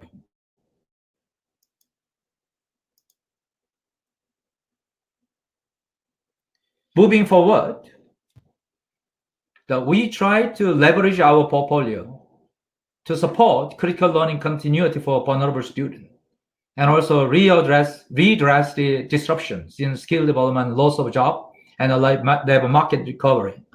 Also, whenever possible, we try to support COVID-19 critical need of the government. We are now reassessing all projects so that we can redesign and change in scope to incorporate response to COVID-19. Whatever new project coming, that project will be designed so that it can be fully responding to post-COVID-19 need and beyond. Thank you very much. Song-Sup, thank you very much for that. Some really interesting data from South Asia. So if I could ask Eddie and Sarah to come back and put their videos back on. Welcome back, Eddie. There've been, unsurprisingly, there have been a fantastic range of questions to your three presentations. A lot of the questions are about, I suppose, the mechanism for delivering learning and what solutions you've seen for children who don't have access to phones or TV. So perhaps we could begin with that, and just a couple of examples from each of you of effective approaches for delivering learning or supporting learning while schools are closed for students who don't have access to phones or TV. And Eddie, if we could begin with you, and then Sarah, and then Song-Sup. And please, for the three of you, feel free to interact with each other and don't wait for me to ask a question. Yeah, thank you, Dominique. I think in many ways we're still waiting to understand, how effective the current strategies are. So there's an extent to which we have an idea and we think we know, but I think it's also important to spend some time in the near future to better understand how different groups are interacting and engaging with this. And I'm not sure that we have all of the answers either. I think it's important to acknowledge that there are a number of challenges that we still have to overcome. So one thing that we are struggling with is access to information and technology modalities to deliver that. I mentioned the refugee camps in Bangladesh, for instance, where internet is not allowed and where mobile technology is limited. And what this has looked at is, and it's rudimentary in some ways, and we're also looking at how this is going to work, but it's also making available resource material to children and trying to provide that to communities so that they can at least continue engaging, if it's reading, if it's writing, if it's using handwritten material. And we're also exploring how teachers can be working within communities to try to support without being physically there. And so is there a way for communities to support that?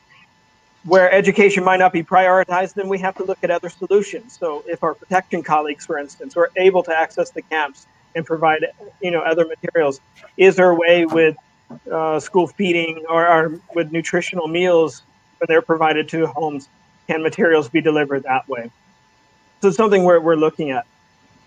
Other modalities that we're looking at are mobile phones. Often cases, that is a widespread technology that people have access to. Can material be shared via WhatsApp? Is that a way to record videos and have that spread widely to everyone? Are there ways for teachers to check in and engage? Are there also feedback mechanisms where parents can also, or children have access to calling if there's an issue or a challenge they're experiencing, both in their home, but also learning as well? And then how can we, sorry, I'll leave it for others, Thank you. I mean, the WhatsApp group example is really interesting, and the idea of using other distribution networks to get materials to teachers and learners. Sarah, do you have examples from your work that you could share?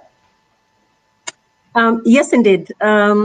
We recently conducted a survey in Kenya just to understand what people were doing. And I think we were very impressed with the level of innovation exhibited by citizens in their individual right or by institutions of learning, where schools are reaching out to their schools.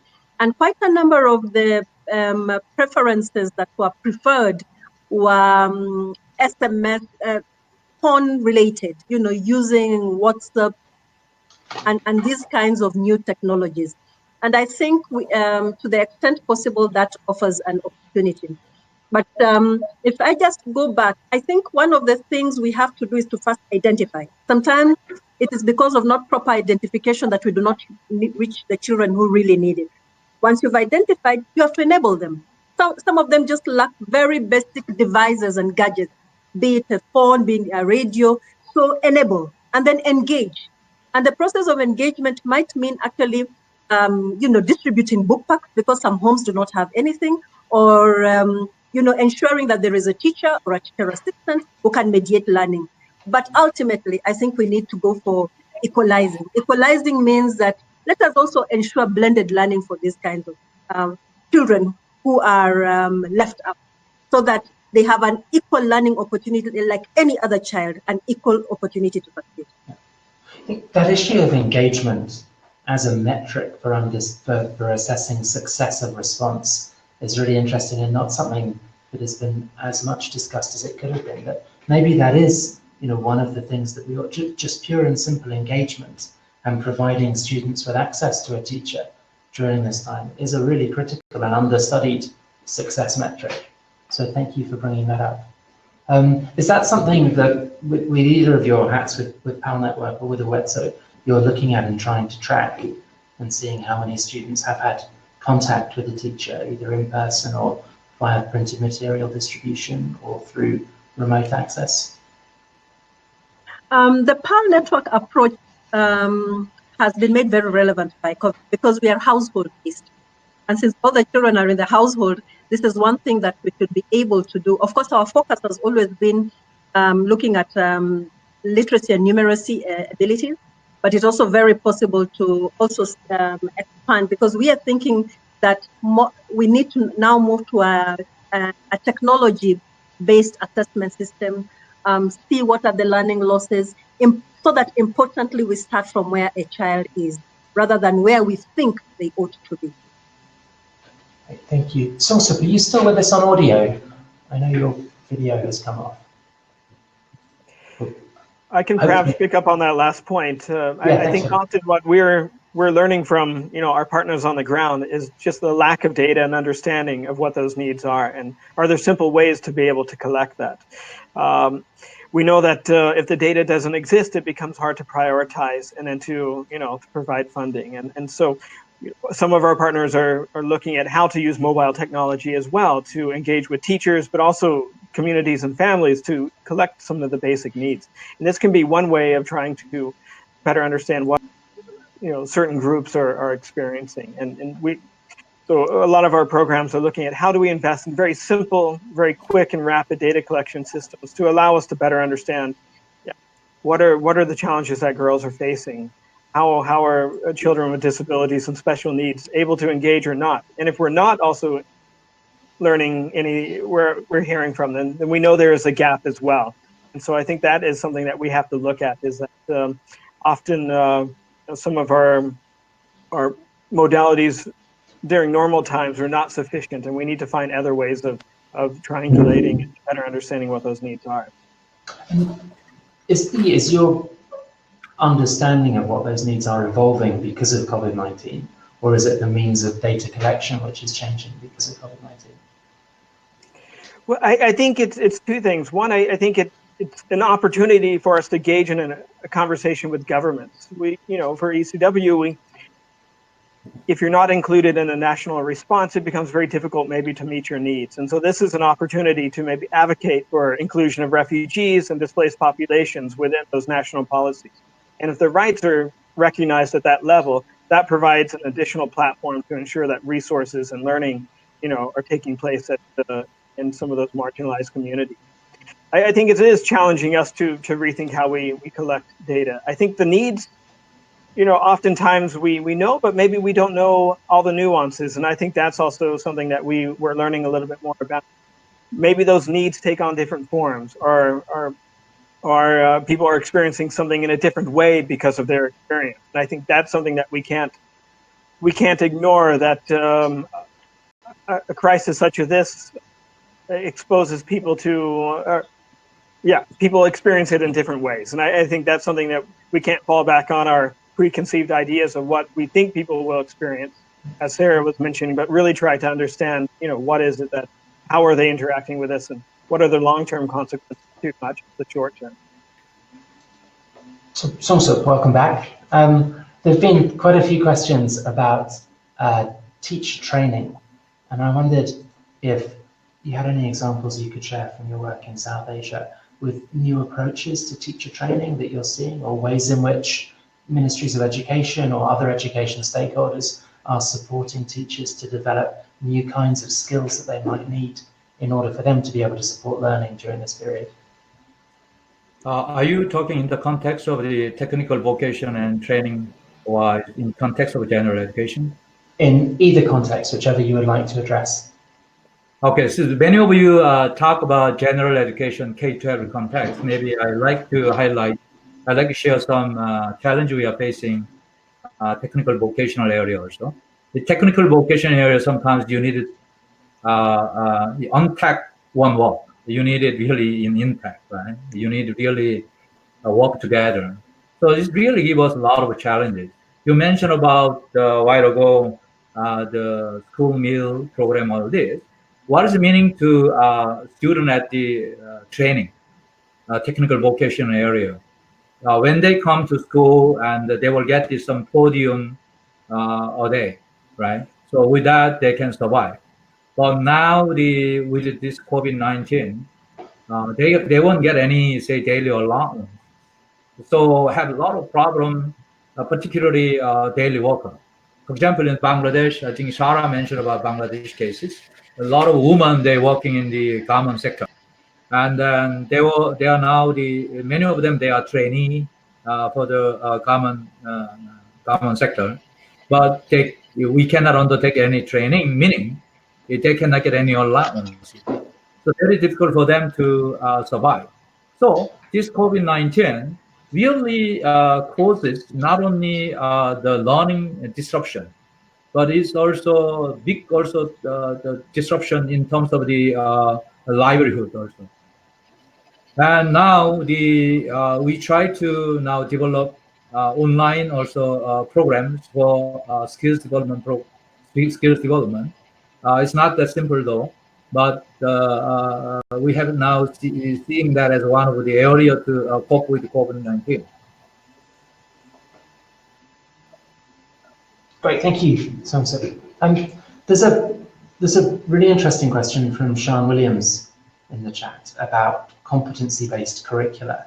And Sarah, I wonder if I could pose this one to you, because you're based in Kenya, and Kenya's led the way in many ways with this shift. So the question is, I'm just going to read it out verbatim, that some countries have been developing competency-based curricula and moving away from constant academic testing in the last few years. Are you seeing an impact or a consequence of that change in how curricula can be delivered remotely, or how is the system adapting? Thank you. There are so many things about the visualization, the vision of the competency-based curriculum that is very pertinent today. So one of the pillars, and the idea has been to go for a wholesome education. And so you have a pillar like value-based education being important. And remember, values cannot really be taught, then they are coached, they are seen, children are socialized in them. The other important pillar is parental engagement and empowerment and community service. Let me come to the pillar of parental engagement and empowerment. The one thing you have seen in Kenyan society is parents asking for schools to be reopened because they have succeeded a role of socializing and educating to school, which is not the right thing to do. And so today we are having a very vibrant discussion on what the role of a parent as an educator is, which is important because not all education is academic. And guardians and homes play a critical role, and we have sometimes been easy to leave that, and yet perhaps this is what education for life is all about. So I think we are now beginning to see a very important role of the competency-based curriculum, which is about competencies.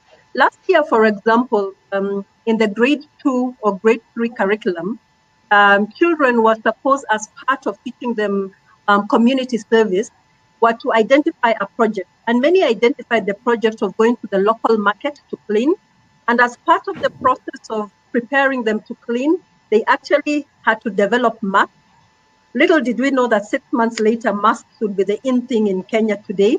They had to develop, you know, what we are seeing health workers wearing and things like that.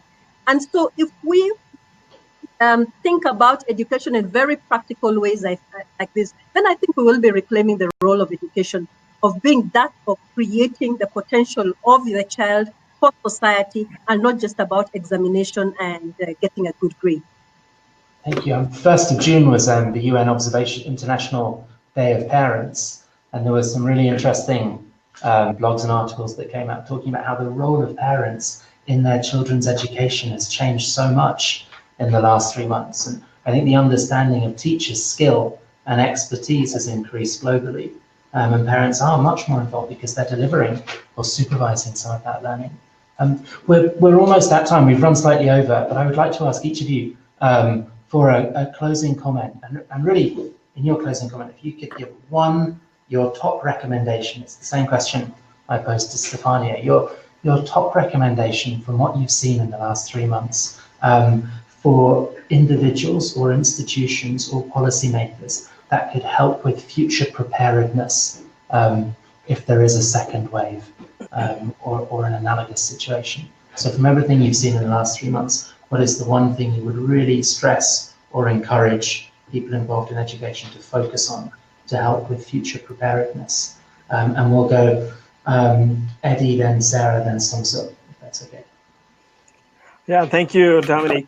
I think the one recommendation is for all groups in countries to be recognized having the right to education. Without that recognition, it becomes very difficult for groups that perhaps are ignored previously to be included, and this is a missed opportunity. And COVID is an opportunity now to recognize how do we overcome that, and to also recognize the important needs of teachers as well as individuals who are affected by this crisis, and to play the role that they're playing too. So I'll leave it at that, and thank you very much for the conversation and contributing to this panel. Thank you. Thank you, Eddie. Sarah, what would be your top recommendation? There is in the Ubuntu philosophy, there is a statement, a saying, I am because we are. And during this particular COVID period, it has been very easy for those who have to organize themselves and get private solutions. But I think we must remember that our individual potential will never go to the greatest if it is not for the whole. So let us be fair, reach out to everybody so that in that we also become the very best we can be. I am because we are. Thank you, Sarah. And Songso. In fact, I don't have nothing to add. I think I like Ubuntu, that's great. But I like to say one thing since I'm asked. I think this new normal situation calling for a new role for the education stakeholder. When I say stakeholder, meaning teacher, parents, and school administrator and policymaker, we have to redefine our role. The teacher before was just teaching, pedagogy, but now should be like, I would say that the supporting the student. We have to change. Now, teacher, student should be self-learner, and the administrator they need to be facilitator. So really telling us we have to urgently redefine the role of the all stakeholder, and then importance of the cross-sectoral collaboration, because one person alone cannot really redress the problem and address the problem. We have to work together. Another one also I would like to say, I think Sarah and then all of you mentioned, also Eddie, importance of we focusing on the lagging behind, student lagging behind, student who cannot access the high-tech solution. We need to focus them. What is the meaning? We are not talking about low-tech, medium-tech issue. We need to really talk about that. When we talk about education, we are only talking about high-tech. We need to change. Third one, as a development financing office, the institute officer, we need more flexible financing modality which can support, number one, the community, and also the fragile ecosystem, and also the provided rapid response what White over Eddie mentioned. Thank you very much. Great, thank you. So Eddie Dutton from Education Cannot Wait, Sarah Ruto from the PAL Network, and Sun Suk Bra from the Asian Development Bank. Thank you all so much for your contributions and sharing your insights this morning. We're going to take a short break now for about 10 minutes, and we will be back at 11 o'clock Doha time, so in 10 minutes for the next panel discussion. Thank you to everyone who responded to the first poll. The second poll is about to go up on the right-hand side of your screens if you want to engage with that during the break. Otherwise, we will see you back in about 10 minutes. Thank you.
عشان اخلص عندي كم من شغله.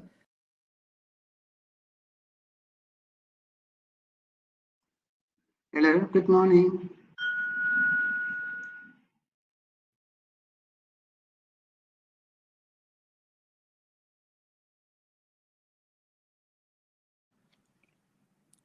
Hello.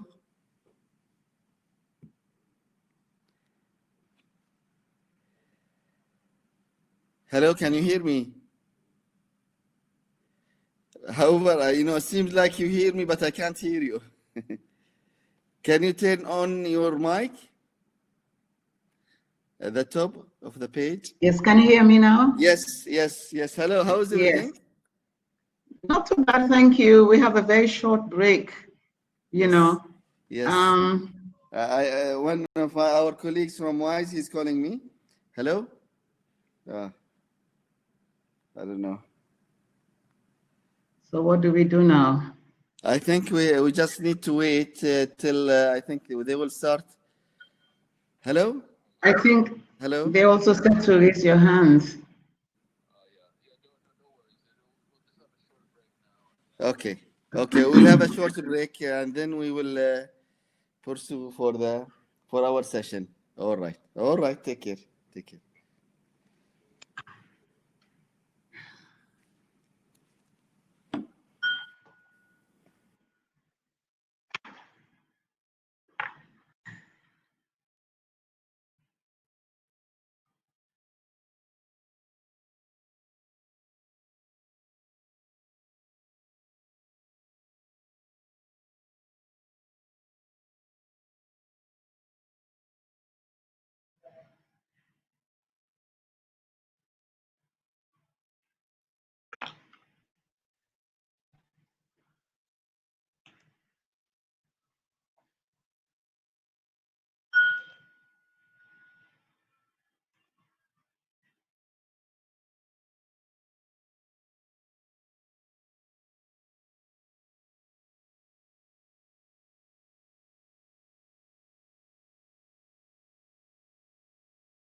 Oh, sorry.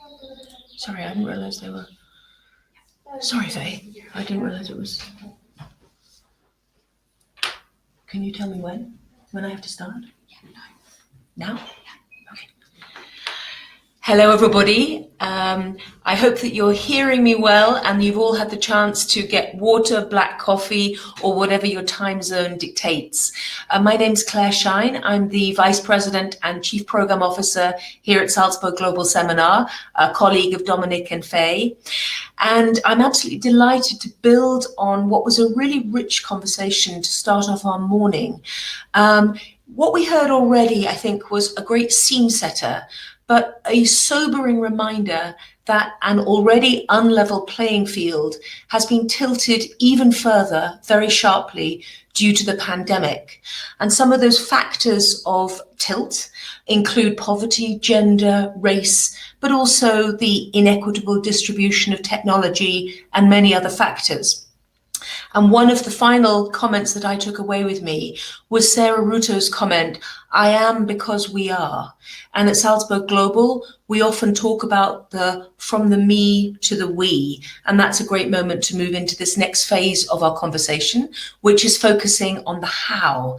How do we take that analysis, that conviction, and really think about what change will look like?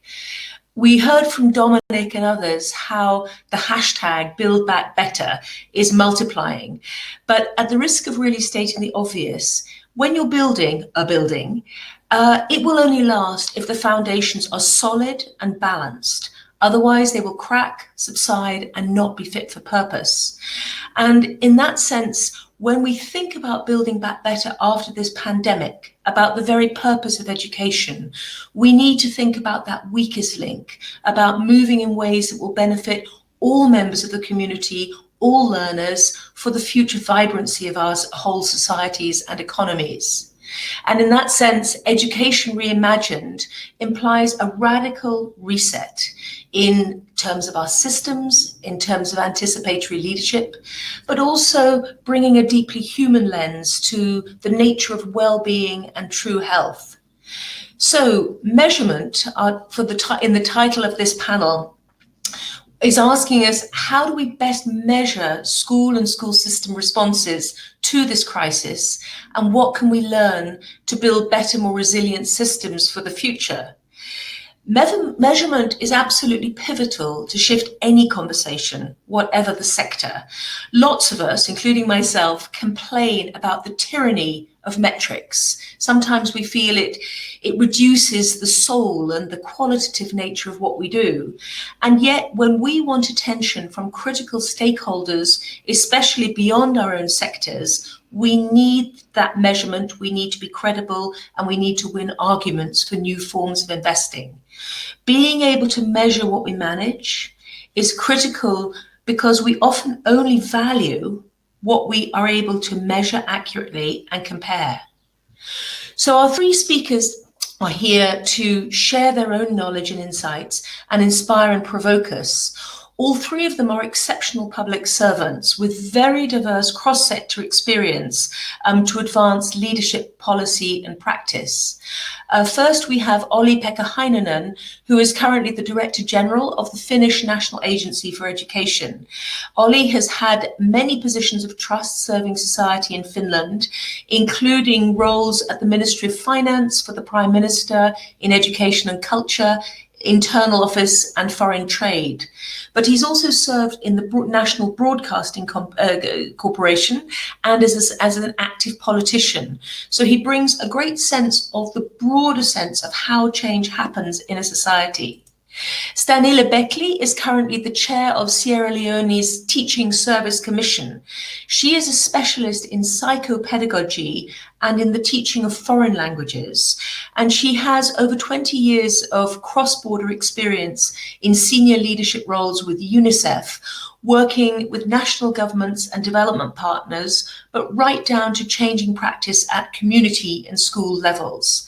And Stanella is currently overseeing the development and implementation of Sierra Leone's teacher policies and professional standards. And then we have Dr. Hassan El Derham, who has been the president of Qatar University since 2015. He combines both practical real-world experience and distinguished academic leadership with a real specialization in research excellence. He inaugurated Qatar's university's research complex and several specialist centers, and has a civil engineering background.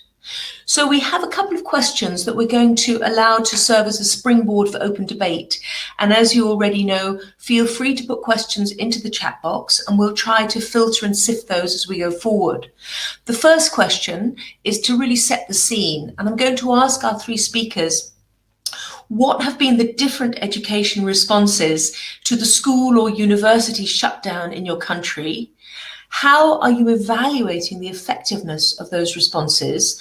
And what learning can you share with other education systems? So Olli-Pekka, let me pass to you first.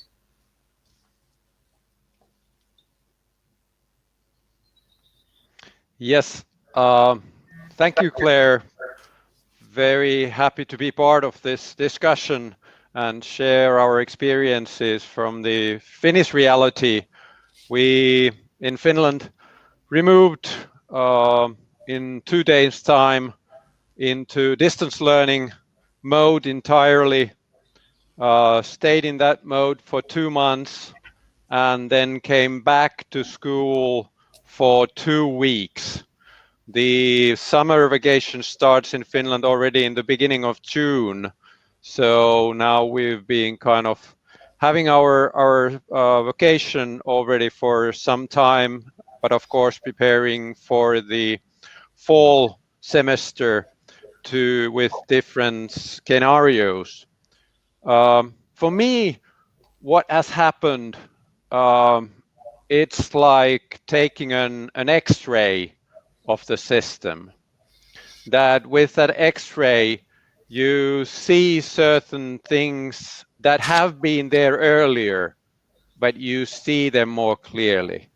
You see the good things and you see the bad things. And what we've seen in Finland, the good things have been that the system as a whole has been functioning quite well. And I think it's quite a lot thanks to the high autonomy of the teachers, schools, and education providers to find out the best possible solutions in this kind of a situation. And on the national level, we have just given the general guidelines and general goals, but the actual solutions are done on the local level. And that has been functioning quite well, and that's been the atmosphere in Finnish society more generally. The bad things that we're seeing are connected with the fact that how learning and well-being are connected. That with the distance learning phase, there were kind of 2 types of kind of phenomena that we noticed.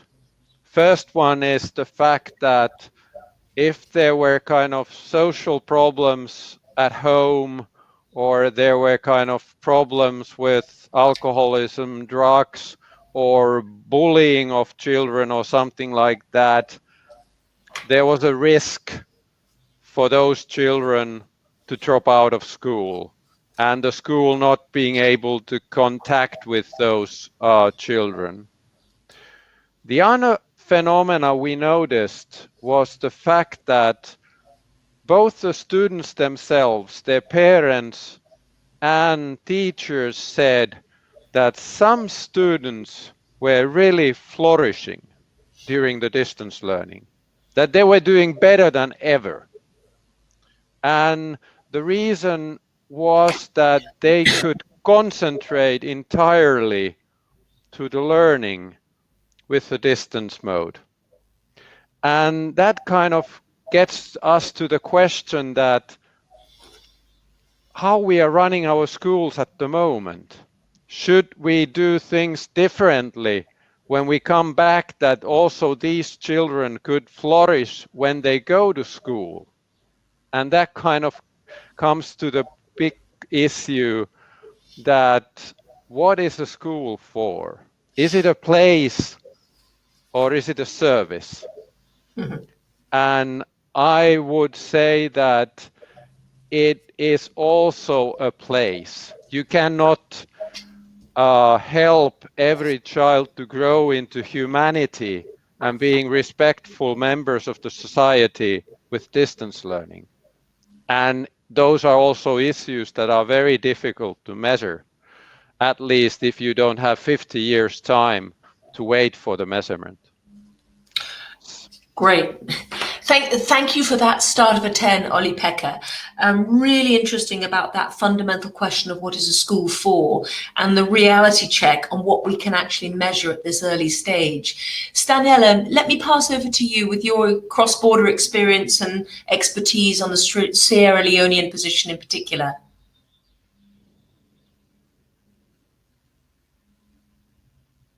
I think you're muted, Stanella. Okay. I think you may be muted. Yes, thank you. Good morning, everybody. Yes, it's really, I'm delighted to be here. Thank you for inviting me.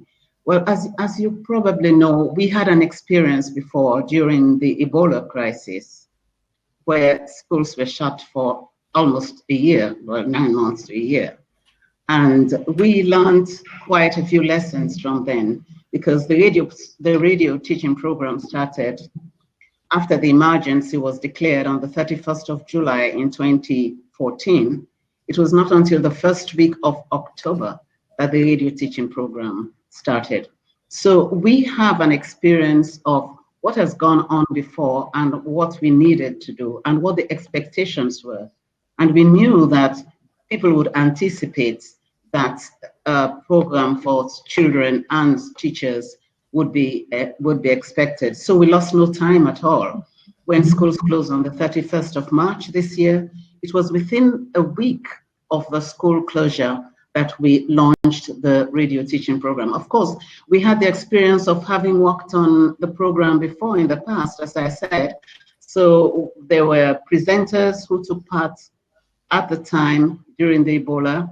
We contacted them. We had new presenters. We worked with the private schools, and before long, we had all the scripts prepared and we were ready to go. So we simply used the knowledge we had gained in the past to come up quickly with a program for both students and teachers.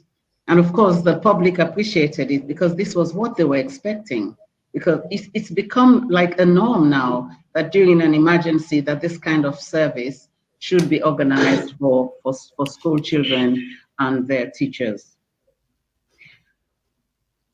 So this is where we are at the moment. I think it's a bit too early for us to look at what has worked. Schools reopen on the 1st of July for remedial classes. So we barely have just a week or so to go before schools reopen. So right now what we're doing is planning the children in the examination classes, children who should be taking public exams. They are the ones going back to school and we are preparing for them. Now we are using all kinds of modalities to make sure that they have access to learning so that their learning will continue. But back to the question as to how can we measure, how can we assess what has worked and what has not worked? I think it's a little premature, as I said, but we're taking stock of how the program is going because we're getting feedback from the audience. And we also know from parents whether their children are listening or not. We know from the general public whether the reception is poor or whether it is good. There are so many things coming up which we're taking stock of. We're taking stock of all of these things and we will build them into an evaluation. It's really what I would like to say for now.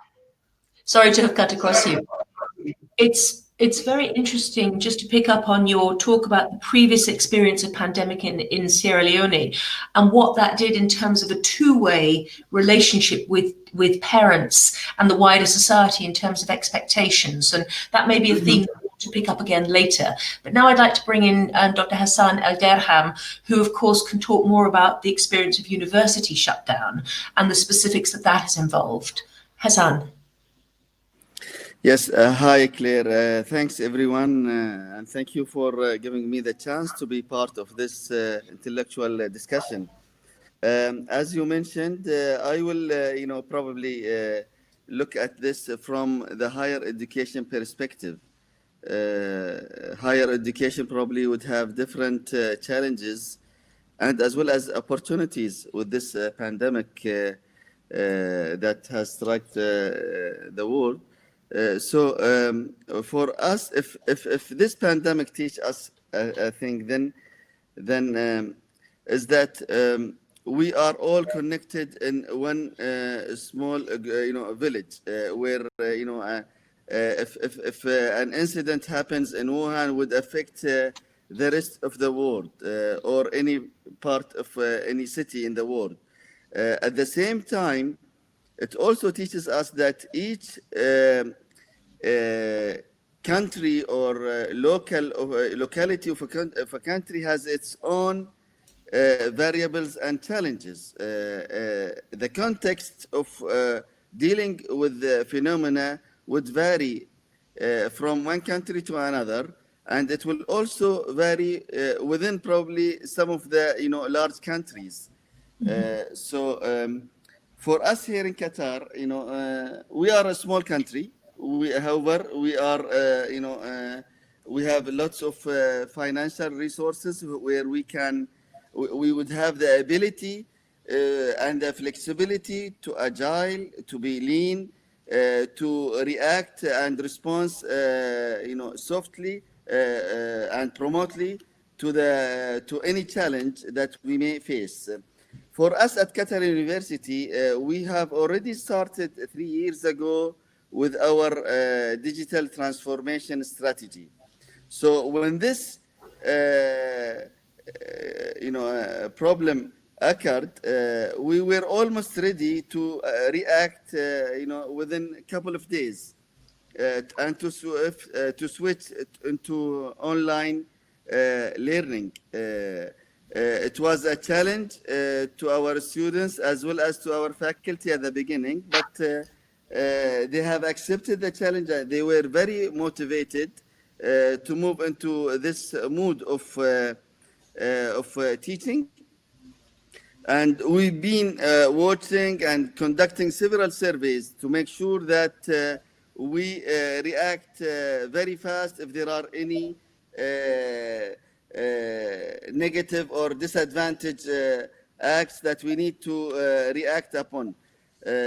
So during the first 2 weeks or couple of weeks, we have also to change the mood of our testing or measures of evaluation, because as we all know, online or hybrid teaching is the way to evaluate and make sure that the students are getting the competencies and the required objectives of each course or curriculum. Then we need to readjust our evaluation technique. Now we have finished our semester, and we have done also, we went through the examinations, the reaction that we get, the feedback that we get from our faculty, from our students, as well as the evaluation gives us, a good or positive indication about the experience. We are going through the summer school now, and we are evaluating different scenarios for the comeback once we come back for the fall 2020. And I think we would be ready for any scenario that we have to deal. So the key word here is to be agile, to be flexible, to be lean, and to react fast in this reaction. Okay, thank you so much. And although I can't see the heads and faces of everybody listening around the world, I'm sure there may be many who think education ministry, agile, lean. It's not always the stereotype that many of us have from our own countries or different settings. I think what we've heard from all three speakers already is that, in a sense, it's very soon to take stock, to make sense, to understand how these patterns and opportunities are going to play out. But already, if we go into our second question, thinking about what can we do with the understanding we have gathered already to inform and help us go forward and to deal with future crises, I'm going to weave in some of the questions we're already seeing from the excellent chat debate. So specifically, as I ask you, what can we learn from this? I would draw out our speakers around, firstly, can they share any examples from their own countries or other practice where teachers and national teacher training systems have been helping and supporting teachers to acquire or become stronger in these new competencies? A second goes to Ollie Pecker's really important point that some kids and learners feel better this way. Do we have to go back to what for many is a bit of a one-size-fits-all system? Or can we think about this well-being and flexibility even when we're back in more physical classroom settings? And the third, and many of you are raising this, is the burden or the exposure that many families and caregivers and parents have felt as they do their best to support their children.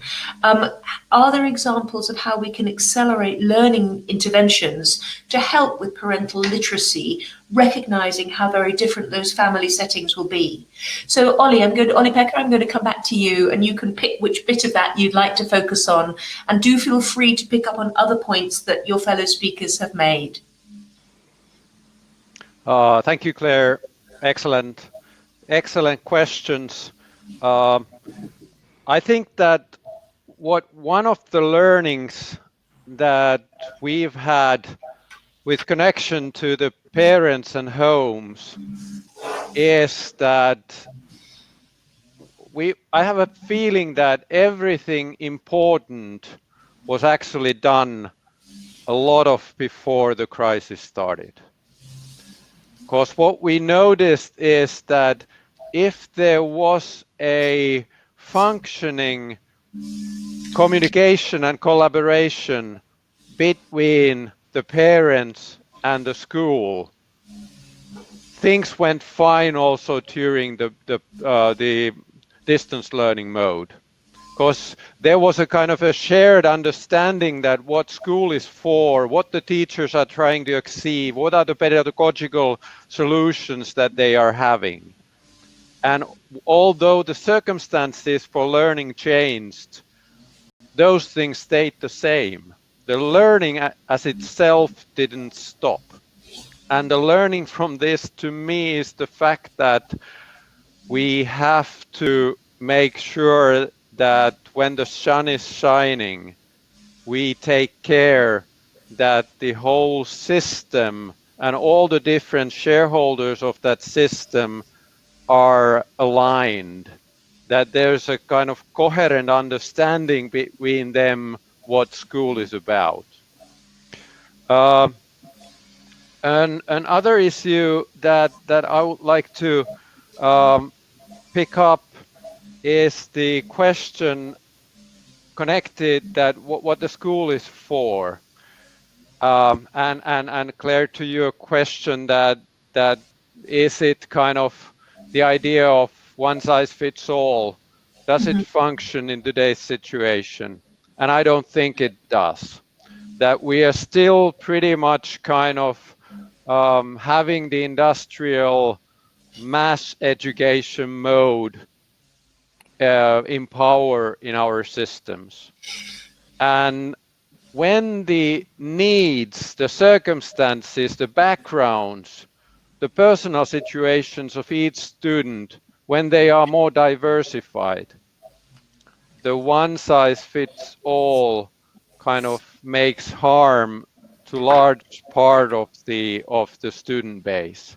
And for that reason, we have to now back in school more carefully see that how we can personalize the learning paths of each children. Going year by year age-wise is also something that we should kind of think about. That is it so that when a child gets a year older, they are all at the same level starting the next class? Or is it so that we should have more flexibility in that sense also on the personalized learning path? So these 2 points I would like to take up. Thank you, Claire. No, really interesting. And you just reminded me, Olli-Pekka, of that mantra in the medical world, first, do no harm. And that issue that there may be inadvertent harms done through what you call the industrial educational models is, I think, something that may again have many people around the world listening to this sort of shaking their heads or raising their eyebrows. Stanjela, can I pass to you, please? And picking up on which strands you would like to, or challenging Olli-Pekka on anything that he has said. Yes, I would like to say, yes, I agree with him. This one-size-fitting-all we should revisit to see how we can address the needs of the different contexts. For instance, here in Sierra Leone, we know that listenership of radio is not 100% because we have contexts in which there is no reception, and no transmitters are not properly working. There are children who cannot listen to the radio. Their parents are in the markets, cannot, sort of encourage them to listen and so on. We have a lot of issues there, although we're trying to sort them out and to make sure that everybody has access and that we're flexible enough to meet the needs of different categories of children. Now, I'd like to touch on the teacher training institutions, the question of teacher training institutions. What is becoming very clear, and this came out of the recommendations of the assessment of the program during the Ebola. One of the recommendations was that teachers should be trained for emergencies. We look at the teacher training curricula, we look at any curriculum in the country, they do not really address education in emergencies. How do we train teachers to prepare for emergencies? I think this should be a strong component of any teacher training program. How do you train for broadcasting? Because what we're finding out is that there are presenters who, they know their subject, but they are not the best when it comes to presenting on radio, which means that we must cross the education line. We must go into other fields as well to train teachers. And teacher training institutions should really take this up, how to prepare for radio, how to prepare for the various modalities, in fact. And this brings me also to the question of the facilities. What facilities can we have within these institutions to train future teachers, not just for the classroom, for the different platforms? And that's where I see the innovation coming, for not even for the future, we should start now, because the results are coming out very clearly that there are gaps. There are gaps that we need to fill. There are competency gaps. Even training teachers in the use of ICT at the training colleges, because a few of them are coming with manuscripts, which have to be typed, unfortunately. So these are all the new competencies that should be the norm rather than the exception. In terms of parents, I'd like to say a word here about parental involvement in all of this. Ours is a country where we do not have 100% adult literacy. And it's vital in a program like this for children to be guided, for children to be allowed to use the family radio. In some poor homes, you have devices that are prized possessions, the radio, the TV remote. So how do we bring parents in, how we advocate with them, how we mobilize them, how we guide them into understanding that these are vital services for their children? Right now, what we're going to do, we are going to have public address systems.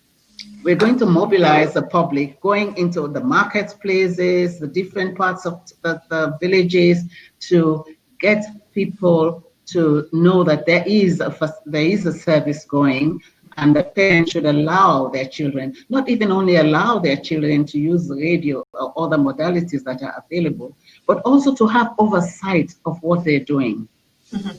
Now, how do you do that with non-literate parents? So this brings into question the whole issue of adult literacy, adult education. Because an educated parent, a literate parent, will be in a better position to support that child than a non-literate parent. So these are the kinds of things that are coming out. Thank you, Fernanda. And it's very interesting across the three speakers. We've been hearing different lenses on this issue of readiness. Qatar University being very well equipped at the beginning because of the investments it had made in its own digital technologies and so on. But another strand I'm hearing coming up now, which I'd also like to bring Dr. Hassan in on, is this whole issue of supply and demand. Is there a new demand that is taking shape? Where is it coming from? Can that be a vector for more cross-sector buy-in to changes? So Hassan, obviously you have a different demographic because you're at the university level, but I'd love to hear you speak to some of these questions that are coming up. Okay, for higher education or for a university, one of the most important things that we have to focus on and to plan and to draw our plans and strategies about is the workforce and how to provide the workforce with the right graduate attributes and skills. So this pandemic also shows us that we live in an uncertain world. As well as this pandemic, although it has started as a health issue, or a health problem, it's become an economic issue, then it's become a social issue, now it's become a political issue. So this four, corners, health, economic, social, and political, put us in a situation that I think one of the most important attributes that any university graduates should have is to know how to connect between the dots. It's not only about how to generate a dot, which is the domain of a specialty or being specific in one discipline, one area, but it's also about connect the proverbial dots, which is the domain of generalities. So in the world of uncertainty, in the world of rapid advancement of technologies, we need, in order to advance in our new world, we have to have also graduates with general, skills, how to become proactive. I think that the pendulum was in order in the past when it should swing between breadth and width. It used to be, it swung towards the depth, in favor of the depth rather than the breadth. I think we have to have both now at for educators and for higher education or universities. I think this needs also the challenge here is to have a paradigm shift in the way that we teach, the way that we provide or to generate knowledge, and the way that we evaluate our students. And this has to start from the teacher, as my other colleagues explained earlier. It's about the teacher and about the modality of moving on for the needs of the future challenges. Excellent, thank you. So now I'd like to throw it open between the three of you and think about, we've been talking about change, we talked about changing systems through this conversation and earlier conversations. Who, in your experience, are those that need to be convinced or are part of a change pathway and that are hardest at the moment to reach? Let me bring Stanella back in at this point. I think everyone really has a role to play in changing our systems in accepting the change, in understanding that there's need for change. I don't think there's any question of that right now in Sierra Leone, because from what we're seeing a plethora of innovations, which we never knew that there were people so skilled in these things before. They're coming up from all angles, IT specialists wanting to delve into education matters, going online. We had them before, but we didn't realize until this pandemic happened. And now we're sort of bombarded in the commission with offers of support from all of these people. So I think there's a readiness to change. I think more the institutions will need to do a lot more work. They say education is a conservative sector, but I see that changing. They say things are slow to change in education because we are so used to doing what we did in the past. We are so comfortable in our zone. Now, that is changing.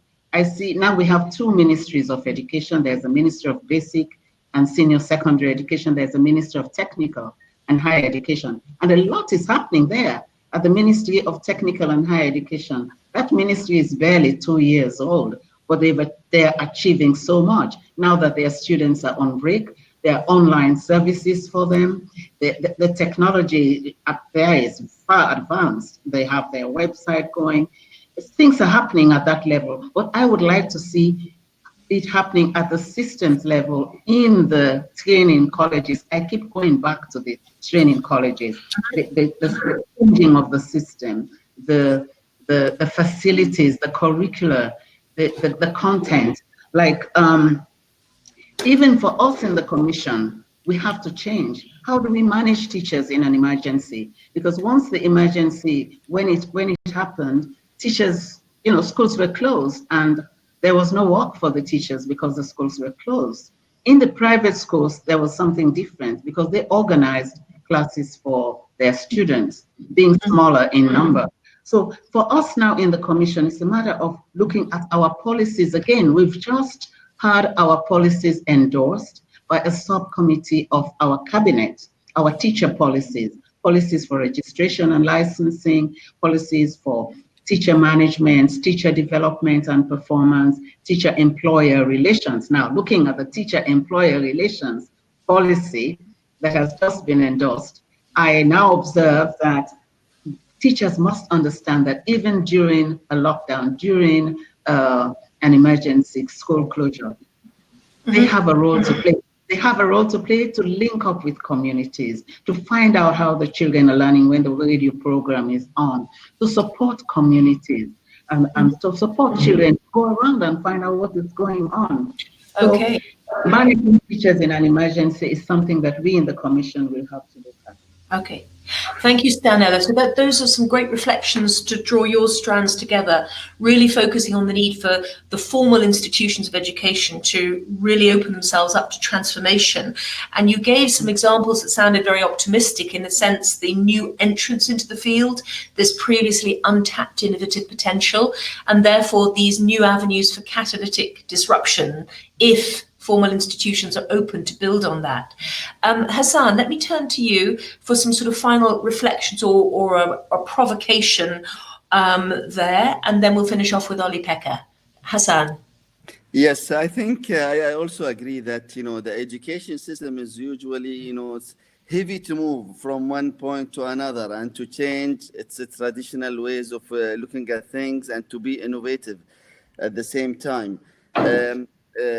When we started our transformation strategy 3 years ago at Qatar University, we have also some of our colleagues who were hesitant, who were reluctant, who were, saying that, why we are going to this direction. And now I think that was, this crisis or this pandemic gave us the opportunity to see how the world is changing very fast. And in fact, most of our colleagues now, they are on board, they are on the train to move on, and they have shown the commitment to make sure that, we have to move fast in order to meet the new challenges nowadays.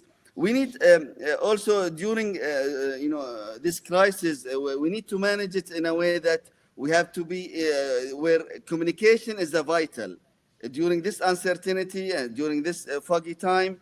The communication is very important to keep our faculty, staff, our students, the parents of the students to be communicated with, to be connected, as well as long as it is clear and transparent. We have to be realistic as well, and to show them that what we are taking, why we are doing this, why we are taking this direction, why we are taking these strategies, how to move forward, to keep them with us, because we cannot do it alone. The leadership of higher education or education cannot do it alone without the engagement of the faculty, of the teachers, of the parents, and we have to do this in a well planned communication, and it has to be structured in a way. So you remind me of one of my favorite words, which is intrapreneurship. It's very easy for us to think about innovation coming from the margins only, or from sole operators, but the capacity of more formal institutions to reinvent themselves and to change the power balance, their openness to influence from outside, is really interesting. One thought and some questions coming up in the chat box here for Hassan is that how are we thinking beyond the academic competencies and our worries that learners may fall behind, to really thinking, including at the student and graduate level, about their social and emotional learning, their own well-being.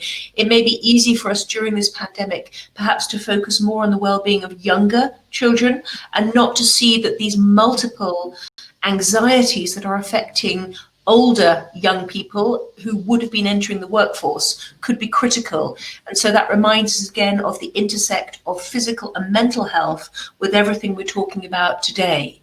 Olli-Pekka, let me pass over to you. And I know that I said it at the beginning, but you're somebody who has thought an enormous amount about trust in the public ecosystem, and that as a precondition for the way in which societies can advance. And I heard that coming through what your fellow speakers have mentioned as well. So over to you for some closing reflections briefly, and then we'll pass on to the next part of this morning. Oh, thank you, Claire. It's very easy for me to continue with what Daniela and Hassan has said. I think we have to kind of rethink our policies. And to me, one of the issues that we really need to rethink is that what an education system or a learning system is. What does it mean that it's a system? To me, it means that there are different actors that are interdependent on each other. That's true in school, that there is no one teacher who can master all the learning for the student, teaching and learning for the student. And that's same also nationwide, that there is the role of the teacher, the school, the education provider, and the national level, and they must be working in a coherent way.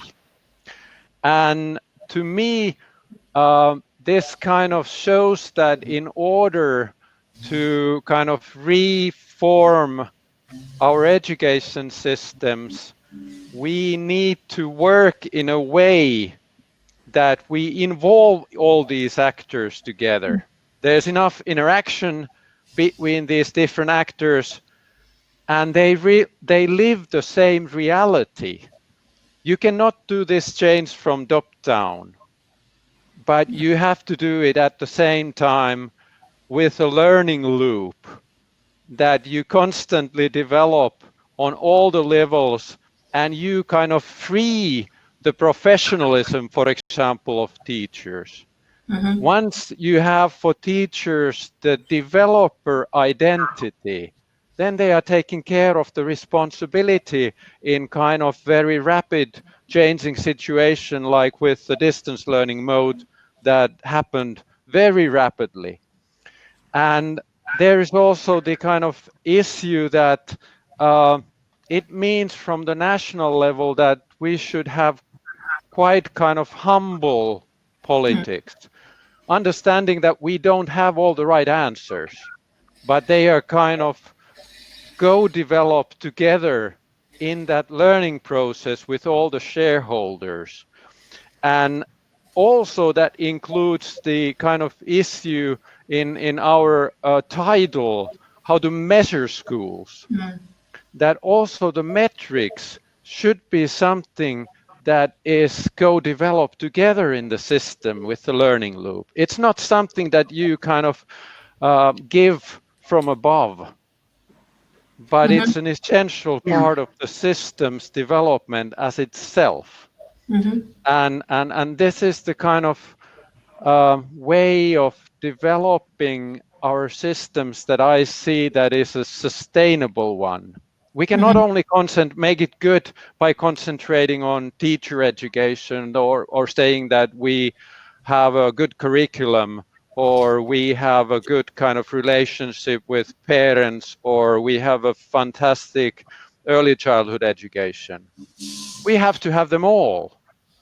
We have to have a kind of a coherent system and development that we're committed in a long term to reach the goals for the better functioning learning. Thank May I say something?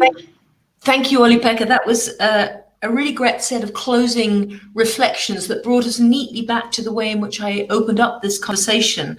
When we thought about the from me to we, the humility and the humbleness that Olli-Pekka has just talked about, three quick thoughts that seem part of this resilience. One is that we heard in different ways about this is a kind of x-ray of how your systems are already, pandemic or no pandemic. So the need for those strong foundations, the readiness, the looking ahead, so that a system of whatever resources is better prepared. But at the same time, and to paraphrase the late President Reagan, we need to bring down that wall, that education is a matter of learning across sectors and from all the players involved in a truly systemic way. And a third element, of course, is to free up that energy. What I think we've seen during this pandemic is extraordinary dedication, devotion, and imagination from every sector of society that we will try to get through and to look after the weakest in our midst in the best ways that we can. And in that sense, to take those into the very heart of how education systems go forward would be a true tribute to our ability to collectively reimagine education. On that note, first of all, I thank our wonderful speakers for their very diverse and open reflections, which is just so important. There is the third poll is going up live, and so please fill that in because you're really giving us some great real-time data and reflections. And now it's my pleasure and privilege to pass over to Ahmed Baghdadi for the next part of the program. Thank you for your attention, and again, thank you to our great speakers. Ahmed Baghdadi, over to you.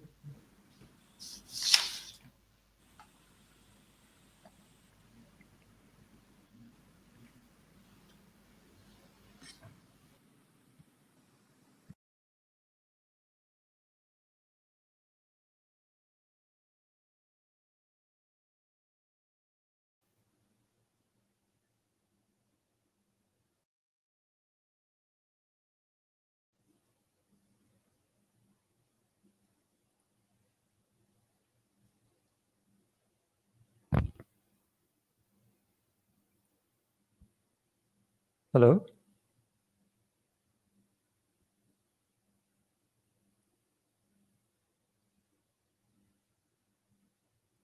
Hello?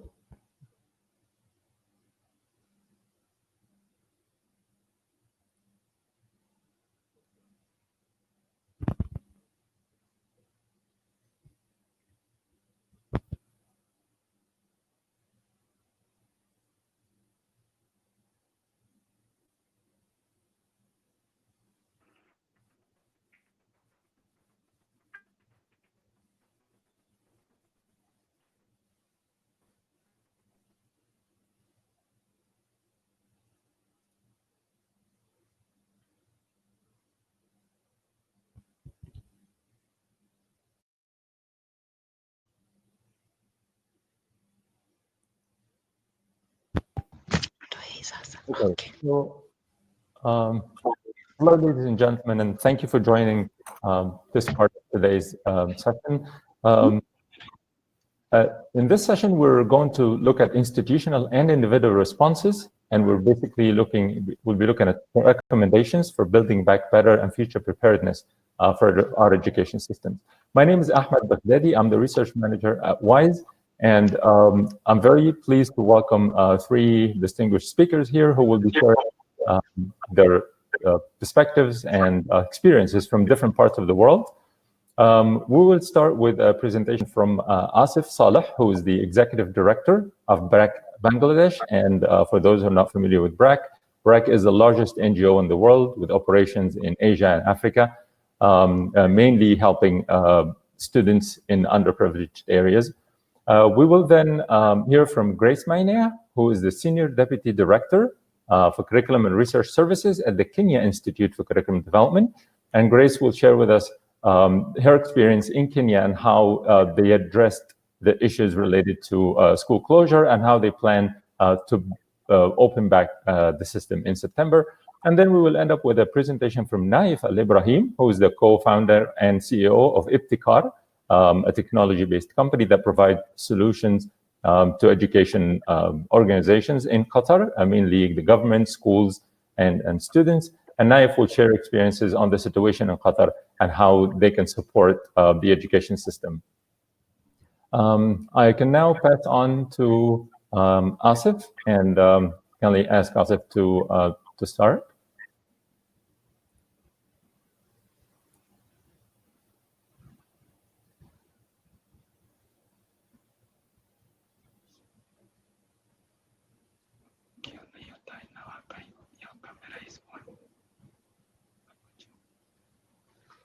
So until Asif joins us, we will have some time at the end of the three presentations to have a brief discussion with the three speakers.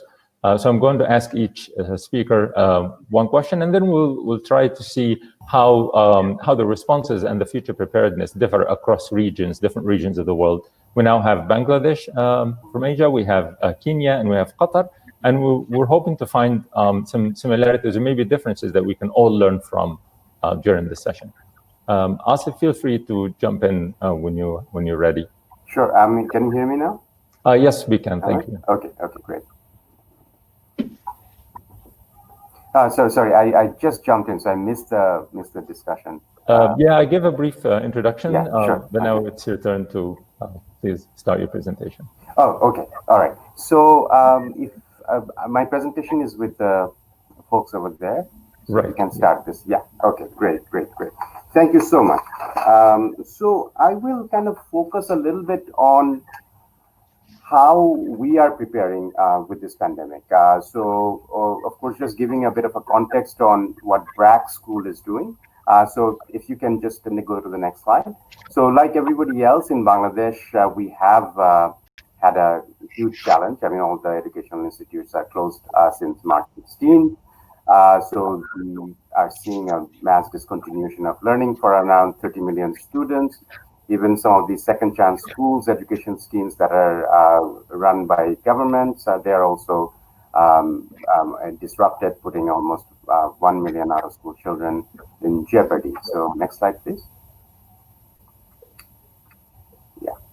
So within this context, BRAC, which operates about 2.8 million students, in about 20 plus thousand schools, also their lives and education is severely disrupted.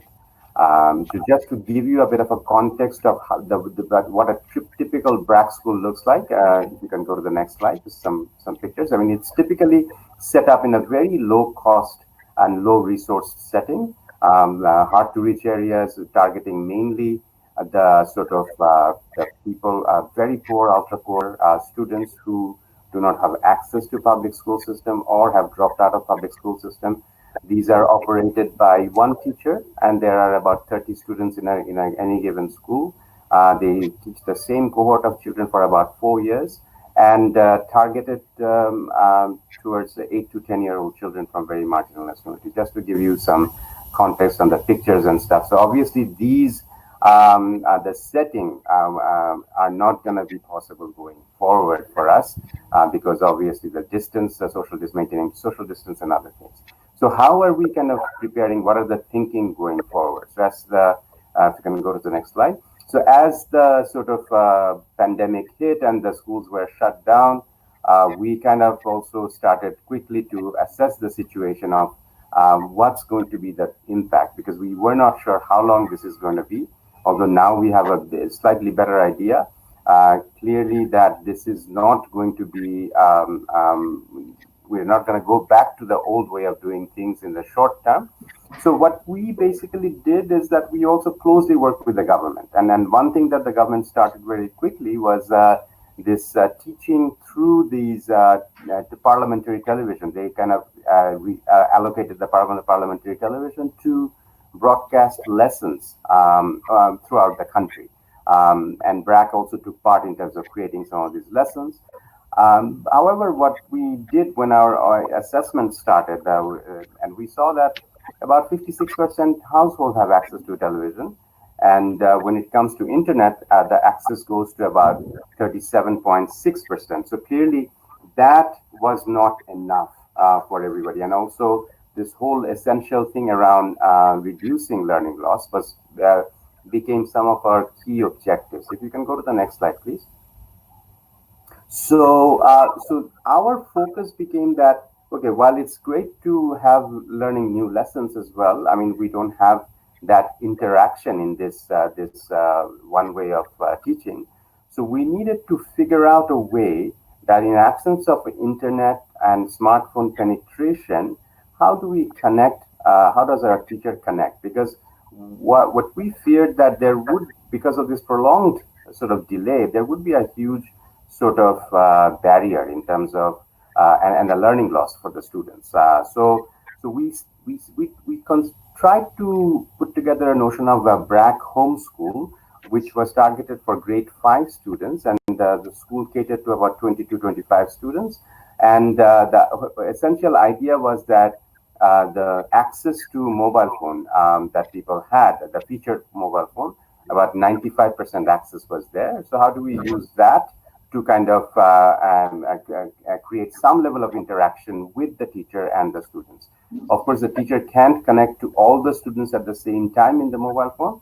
So then we created that notion of the children learning group. So how do we cluster 4 child who lived pretty close to each other and then connected them over via a conference line? If you go to the next slide, please. So, so this was essentially the concept where teacher connected via phone to 4 children at a time and talk to them about 15 to 20 minutes every day. And then the assessments took place via phone call as well for the time being.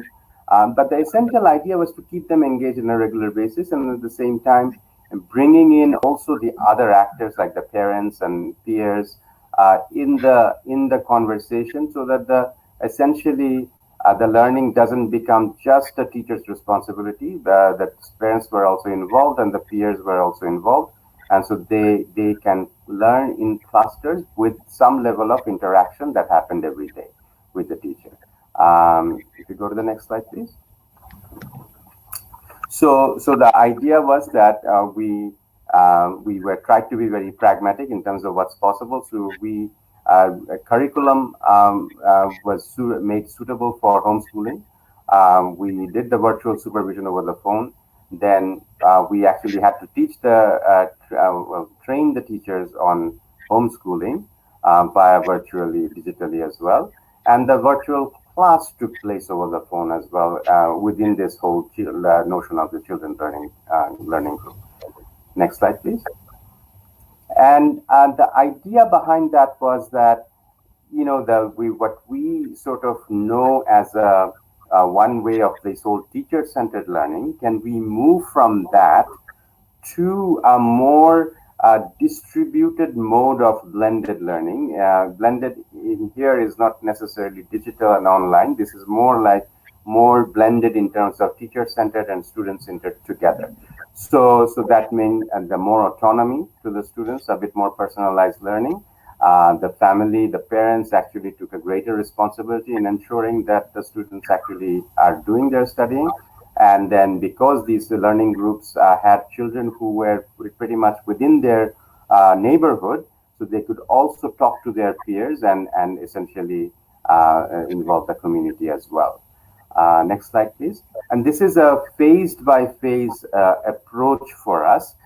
So this is the first phase that we are trying this in the phase one. As we are doing this, that's going to go on till July. We are hoping that we can start limited activities in July. And then from August onwards, we will start face-to-face some of these classes where learning groups can meet the teacher as well at the same time. And we are going to introduce also some level of remote management and assessment by introducing tabs with the teachers. Again, as I was saying, that our schools operate in a very low resource constraint setting. So this is going to be a new learning for us. So we will start with the teacher getting that tab first and sort of inputting the assessment result within the tab, and so that our remotely from the central office, we can monitor the learning outcome. But then in phase three, we were also going to introduce one tab per learning group. So 4 children will be using one tab, where they will also start taking some of these learnings and work lessons plans, and at the same time doing some of these assessments themselves, so that the results can be also monitored centrally. And so the idea is to go into full new normal mode from next year, from June 21 onwards. So we are doing this very phase by phase approach, and we don't of course know what we will end up with. We will learn as we go along. If you go to the next slide, please. We are changing the design models in terms of to ensure that social distancing plans are in place, reducing also clearly marking some of these movement area for teachers and students. Next slide, please. We're introducing hand washing stations, such as this one that we put in. Again, these are very frugal innovation designed to maximize scale with simple solutions that can be very low cost to implement, but at the same time sustainable, so that they're all going to be placed in each of these schools. Next slide, please. And so far, I mean, again, this is a learning by doing, and our learning so far, I mean, this is, as we heard from some of the other sessions today, that this is an opportunity. I mean, this is a very big crisis, obviously, that goes without saying, but at the same time, this is a big opportunity to push also technology in the classroom and also in administration, education administration. But the steps have to be gradual. Technology and technology literacy and internet access still have a long way to go in the low resource settings. So that's also, I think, going to create the demand for this as we go along in this post-pandemic phase. Then the second thing is also there's going to be large-scale economic fallout that we know that's already started to happen. And in these situations, what happens is children typically go into earning and supporting the parents to earn more in the family. So dropout, we are expecting that there's going to increase in developing nations. So the adaptability and flexibility of any model will be in this changing scenario would be very essential. That what is the time when they can study? So is the school close by? Are we having regular conversation with the parents? Those are the things that the softer things are going to be very important, so that we ensure that the children dropout actually can be minimized. And last but not the least, building back better would be possible only with the right balance of investment on capacity. In here, I'm talking mostly around technology capacity, technology literacy, also the large-scale infrastructure support that it would need, better assessment, because I think we need to get used to the fact that remote assessment would be a very, very big feature in this new normal. And at the same time, I think this is also going to be a big plus, is that how do we give a more autonomy to the students for learning? How do we kind of make it more self-paced, self-learning, so that the students who are doing better, they can prosper faster, but students who are slightly behind, they can also be handheld going forward. So I will stop here, just giving you a flavor of what we are thinking and the thinking going forward. Thank you very much. Thank you very much. Thank you very much indeed, Asif. This was very interesting. It's actually thinking about the magnitude, of the issue in some contexts, especially in low-resourced areas. It's sometimes take technology and connectivity for granted in some contexts, but in fact, it's one of the most challenging issues in some other contexts. But I'm very interested in the homeschool model that BRAC has introduced, as well as the hybrid model of teacher-centered and student-centered learning. That's also a very interesting aspect. I'd like now to call on Grace to share her thoughts with us and tell us a little bit about the situation in Kenya and how they prepare to come back, bring education back in September. Grace. Hello, everyone. My name is Grace Ngugi Maina. I work for Kenya Institute of Curriculum Development, and I'm certainly very delighted to participate in this conference.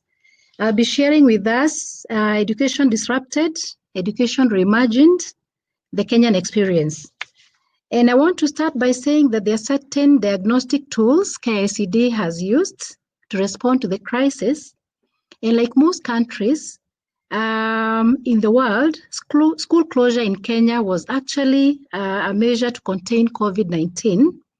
However, since containment does not mean end of learning, KICD explored available platforms for curriculum delivery to ensure learning goes on. And out-of-class learning, OCL, was conceptualized to bridge the gap. Specifically, KICD did the following.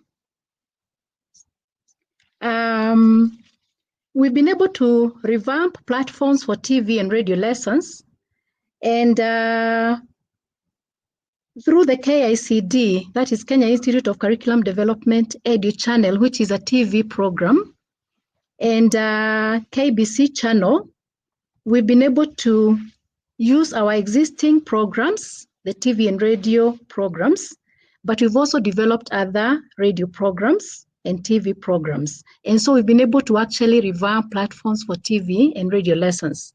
But we've also been able to enhance media partnerships for increased transmission of educational programs across the country. So initially it was 4.5 hours, but now we've moved to 8 hours. And so we've given learners ample time to interact with the radio lessons. Thirdly, we've been able to avail online learning through the Kenyan Education Cloud. And we are certainly very, very happy that is a new innovation in Africa. And we are almost actually the pace setters as far as Kenya Education Cloud is concerned. We've also moved on to develop TV and radio programs for parents. And this, I'm very, very passionate about this particular program. We appreciate the fact that we could be having wonderful TV and radio programs for learners to continue learning. But if we don't support the parent to manage learning at home, then the TV and the radio lessons will actually go down the drain. So Kenya has actually come up with several TV and radio lessons programs for parents to support them to know how to manage learning at home. And I'm glad to report that our Chief Administrative Secretary at the Ministry of Education is actually the champion for parental empowerment, supporting parents to manage learning at home. We've also been able to come up with other national initiatives. And one of the things that this country managed to do is to actually form the Kenya Education in Emergency Group. And this group has been able to develop a matrix and a national COVID-19 plan. And one of the emphasis in this initiative is to actually keep talking to children and giving them hope that one day they shall go back to school. And we also know that it's not just about talking about going back to school. We've also been encouraging children to observe hygiene and sanitation. We keep telling children to keep washing their hands. And we are glad that children are actually becoming pace setters even to the members of their families and in the community. Now, I want to share a very interesting episode of some of the individual initiatives that the Kenyan populace has embarked on to promote learning in this country. There's a gentleman called Kevin Guma from one of the remote places in Kenya. And this guy has been able to actually develop a makeshift video recording studio where teachers come to develop and also record lessons. And then after that, these lessons are live streamed daily. So about 500 families have been able to access learning from home. So children from 500 families have actually been able to access learning from home because of one initiative of Mr. Kevin Guma. Then, of course, some schools, especially private schools, are engaging in online teaching through Microsoft Teams, Zoom, Back, SMS, and a few other, social media platforms. UNICEF is also supporting vulnerable children to access learning in informal settlements and refugees. We also know that Safaricom has actually provided tablets to learners in the informal setup. And we are certainly very, very happy about such initiatives. We've also been able to try to find out whether our interventions are working or not. And so one of the things that KICD did, and I recall Dr. Sarah Ruto in her presentation talked about this. Kenya Institute of Curriculum Development has carried out a rapid survey on the uptake of educational broadcasts for learners during the stay-at-home period. We thought it is good for us to be scientifically informed about how effective our programs are.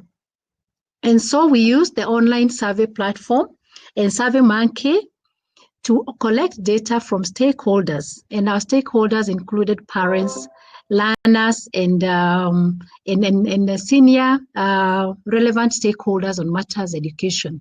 And the findings suggested that a good number of learners are actually not accessing lessons, either because they are out of broadcast range or they do not have the necessary equipments.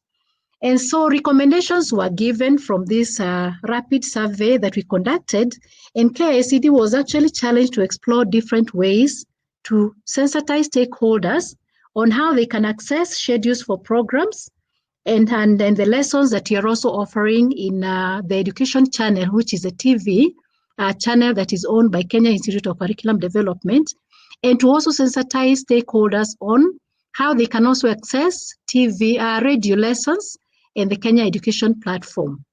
We've also been challenged to develop programs for learners with special needs.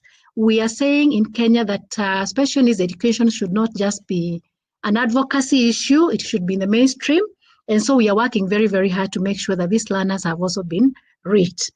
We also need to enhance partnership with other media communication sectors to ensure a wider reach of lessons across the country. And that is why we are working with one of the national radio programs, the Kenya Broadcasting Corporation, but you're also sharing our radio lessons with the local media houses. We've also been challenged to enhance, to provide interactivity or feedback mechanisms between program consumers and producers. And the reason as to why we take this recommendation very, very seriously is because we've been delivering the TV and radio lessons, and we've not been receiving formal feedback from the consumers. So we take this challenge, and I'm sure we are working out mechanisms on how that will go. I now want to share what KICD is planning to do. Our future prospects include expanding access to online and distance learning, even in the hard-to-reach counties.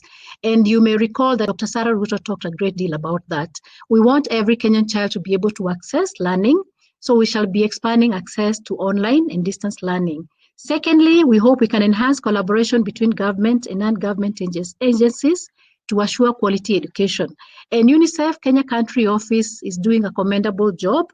They've been able to map out areas where our programs are not able to reach to the learners, and they have actually provided solar-powered radios to learners who are not able to access, online platforms, so that lessons can continue in those remote places. We also want to retool teachers on interactive remote learning methodologies. And I know Gilbert Fabila in this forum actually observed that most teachers lack exposure to online teaching and learning. So Kenya is working out modalities to retool teachers to be able to use interactive remote learning methodologies. We also want to ensure formation of communities of practice among teachers. We know that they are teachers with wonderful initiatives and we want them to keep interacting with each other. Fifthly, we shall be doing continuous monitoring and evaluation to track interventions for remote learning. We shall also be providing support for parents and caregivers to get involved in the learning process of their children. Their involvement was actually unprecedented, so we will need to support parents to do that. We want children to maintain hand washing and hygiene practices.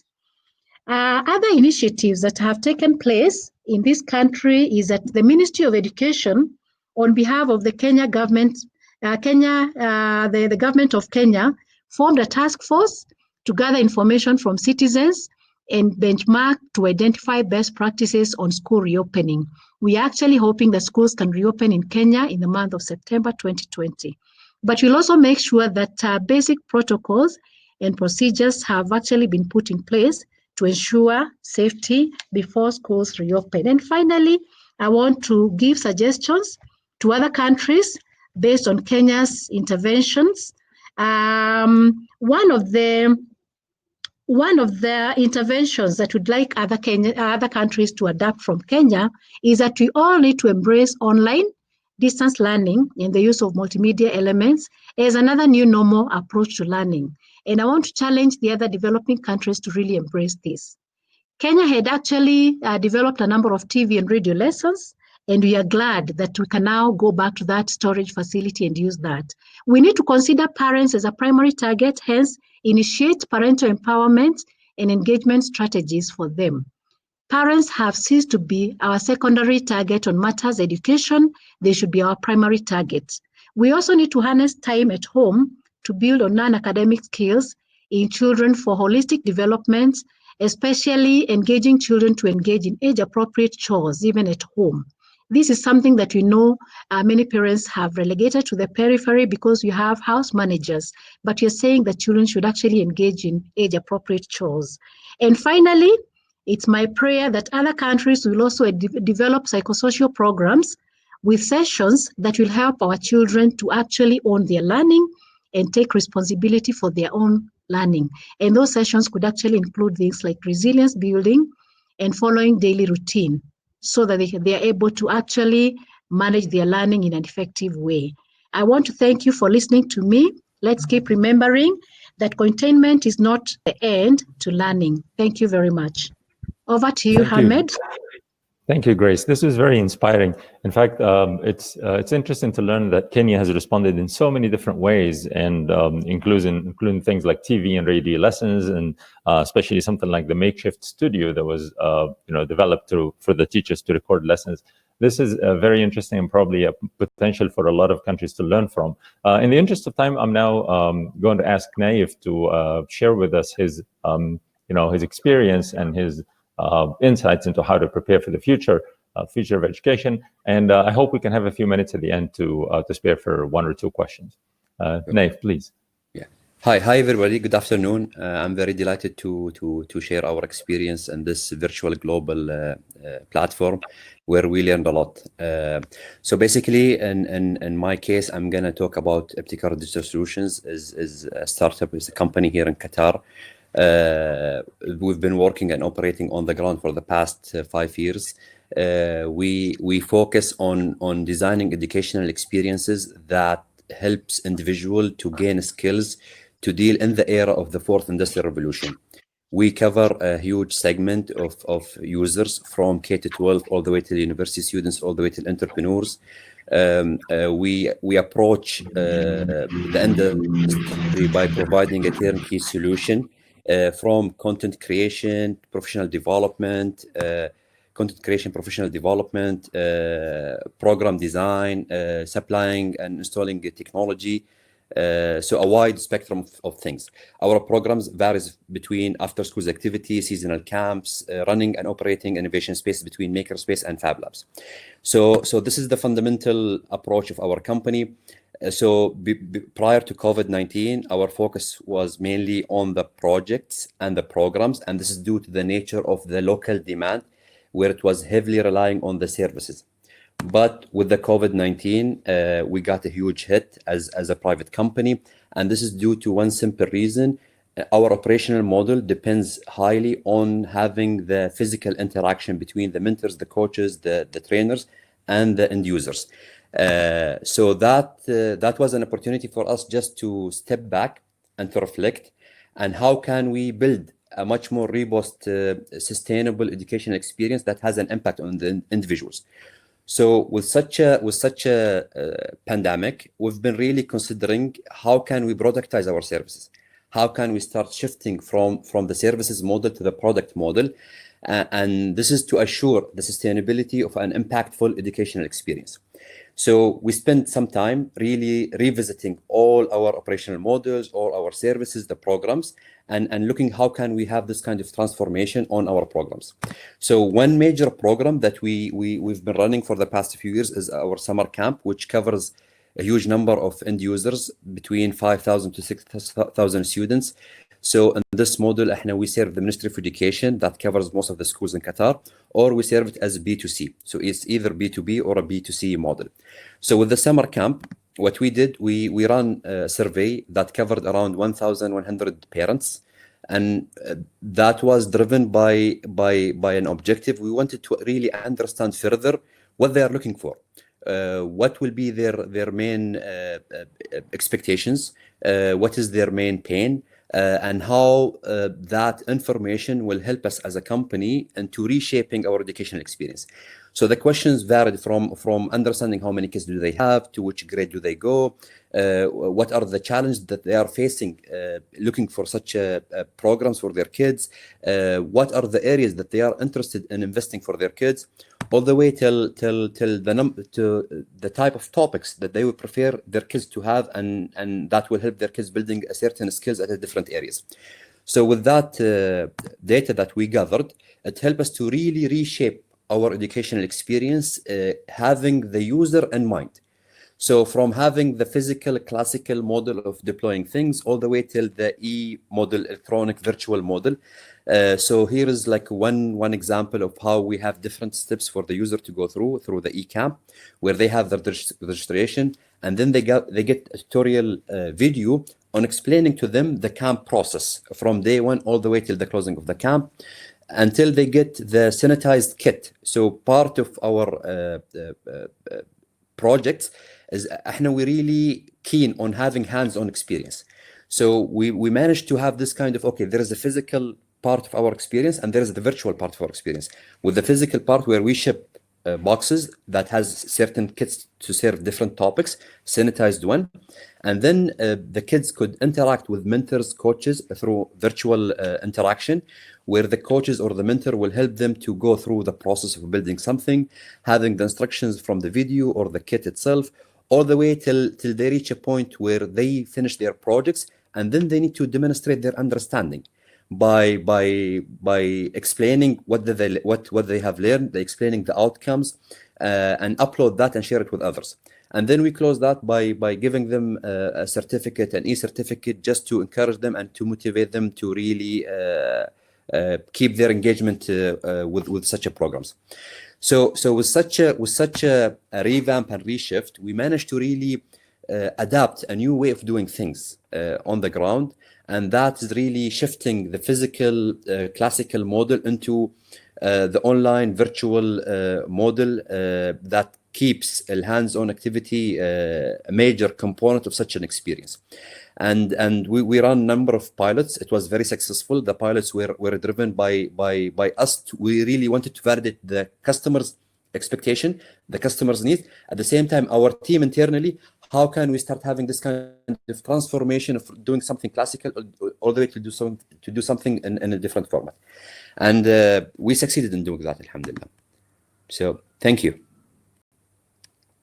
Well, Naif, this was very exciting. I think I myself have been to several webinars and attended several virtual events where school leaders or government officials talked about how they reacted and how they revamped their processes but it was very interesting to know how a technology company that supports education, supports schools and governments, responded to the challenge, and how you gather data to make sure that what services you offer or you have to change meets the needs of your clients. So this, I think, was very insightful. Thank you.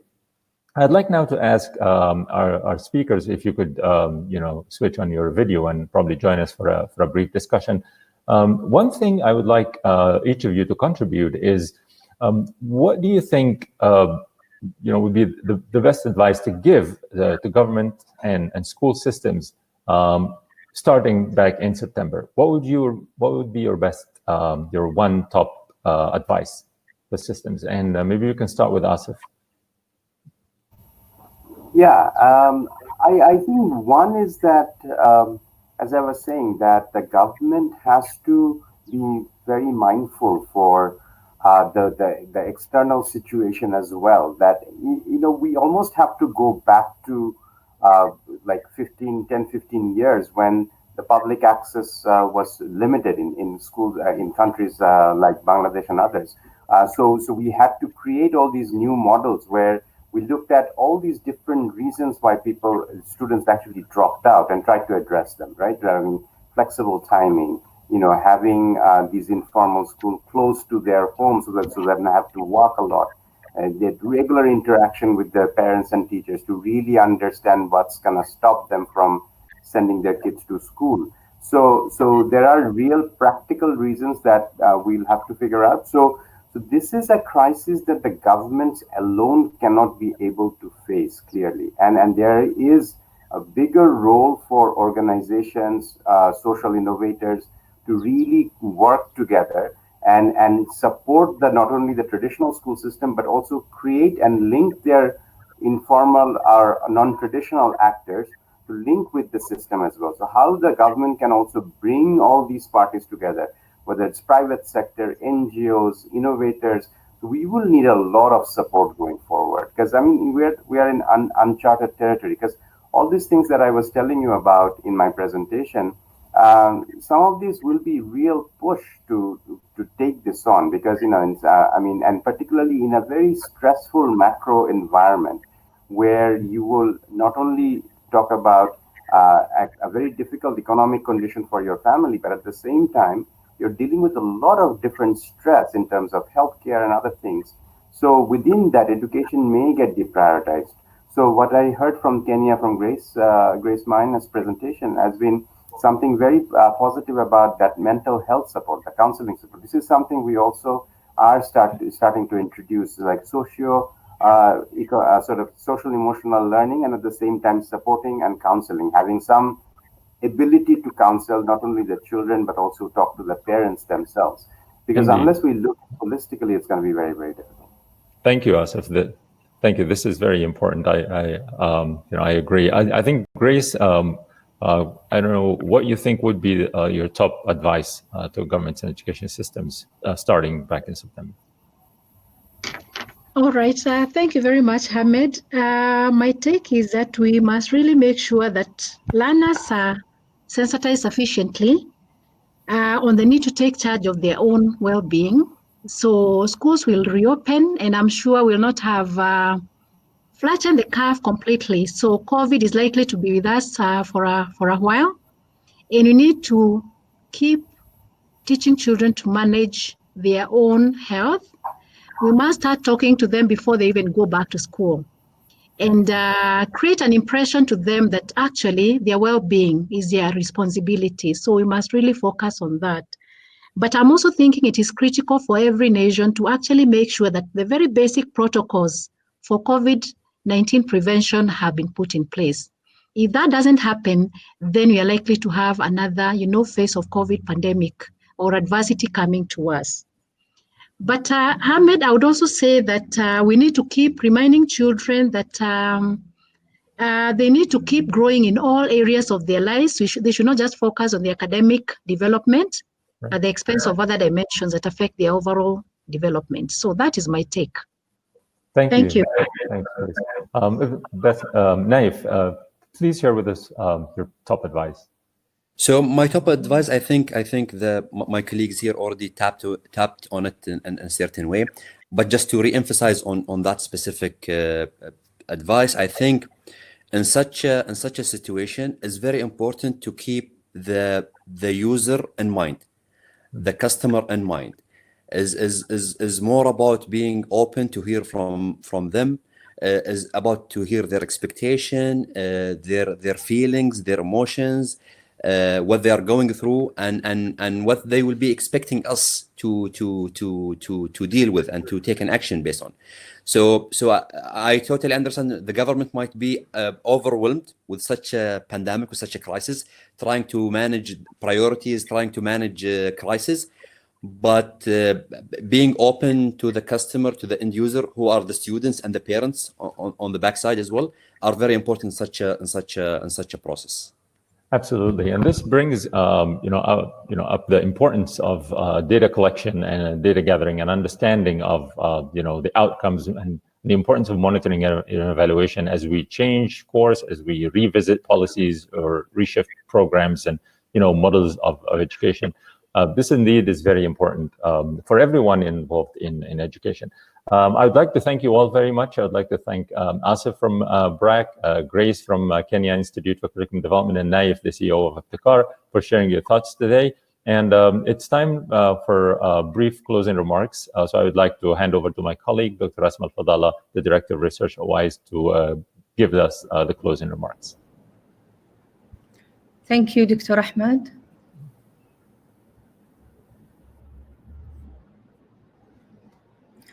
So to conclude this session, I want to take a moment to thank everyone who participated. Of course, our amazing speakers, moderators, and our participants. I've enjoyed the sessions and hope you all enjoyed them as well and are leaving with some new ideas and inspirations. Listening to the speakers and also reading the participants' comments in the chat section and on social media, I want to highlight 4 main themes that have emerged from the discussions this morning. Number 1, don't leave education behind. Education needs to be a priority in the coming months, and don't let it get lost in budget cuts and aid. Education is often the first service to be disrupted and the last to be restarted in crisis situations. Number 2, the great need to reform education by bringing the human back into the classroom. This gets to the importance of social and emotional learning and the need for a human connection. Like what Oli Becca stated in his panel, school provides more than a service. School is more than just an academic curriculum. Number 3, COVID-19 has also widened social inequalities, especially in distance education.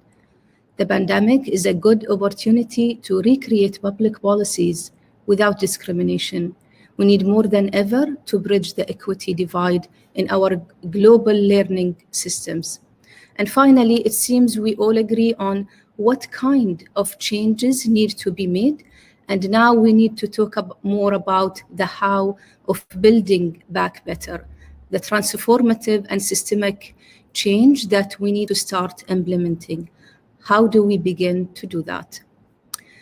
What connects all of these themes together, and what I have also heard every single speaker say this morning, is that education needs to change when the new normal emerges from COVID-19.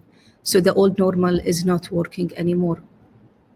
And in fact, if anything, and I mentioned this above earlier in this speech, this crisis has clarified how big the equity divide is in our global education systems, and that going back to the way things were would not be fair to most learners. And as I'm reading the chat section, one important theme came is the divide, the digital divide and inequity. So that was an interesting theme. The pandemic has also been a good reminder that crisis and large-scale disruption are good catalysts for change and innovation. We have seen this time and again in history, with the concluding of both world wars and even during and after the Great Depression. During times of crisis, people and communities come together out of necessity to survive. And amid the tragedy and the trauma, one positive thing that can emerge from these situations is social change and even innovation. This crisis is not different. And I hope it's also served to remind us of our core values as human beings and helps us to rediscover what is most important. And I think this point was mentioned by our keynote earlier this morning, Stefania. One thing that I have seen from an educational standpoint during this time, which also an important core theme from our first conference in April, the role of teacher. The role of teacher and the collaboration.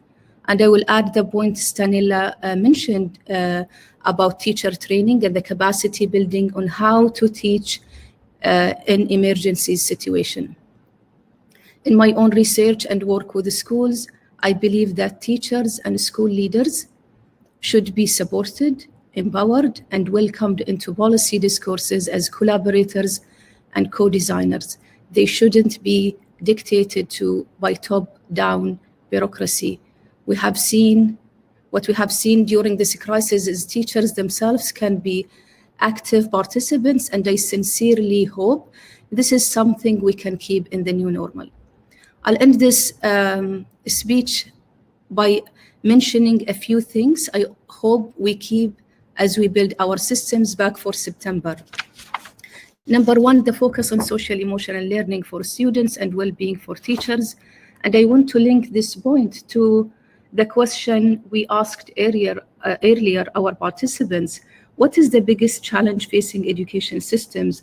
And really we have interesting answers. So 61% answered to focus on health and safety of children and the education workforce, which is validating this social emotional learning point. And 3% selected financing education.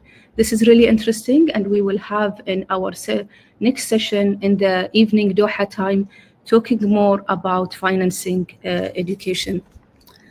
Number two, more autonomy for schools and teachers and fewer top-down demands. And number three, financing for education. So what is next here at WISE? And I know that I can speak for our partner, Salzburg Global Seminar as well. We are committed to partnering with the Education Commission and others in carrying forward this global advocacy campaign for building better education systems. And in fact, the questions we conducted this morning to crowdsource perspectives from you, our audience, and the answers to help shape forthcoming white paper to launch the Education Commission's Global Education Campaign in partnership with many of the agencies that were presented in today's panels. So thank you for taking an active part in the answers. And we will hear more about this campaign from our keynote, Gordon Brown, in session 2. We'll also continue helping and inform the conversation going forward through our event platforms as well as through our publications. And to conclude, I want to reiterate that in and amongst the grief and trauma that this pandemic has caused, so is a unique opportunity to build a better education. For the first time in 150 years, we get to blow up the industrial model of education and think anew. My sincere hope is that looking back in 20 years, we can laugh with our kids and say, yes, we did do that in school before. I know it didn't make any sense, but it took COVID to help us make that change. Maybe we will start designing a school and learning experiences from now. Thank you all again for joining us. Hopefully to see you in session 2, but also we have day 2 and day 3. Registration is still open.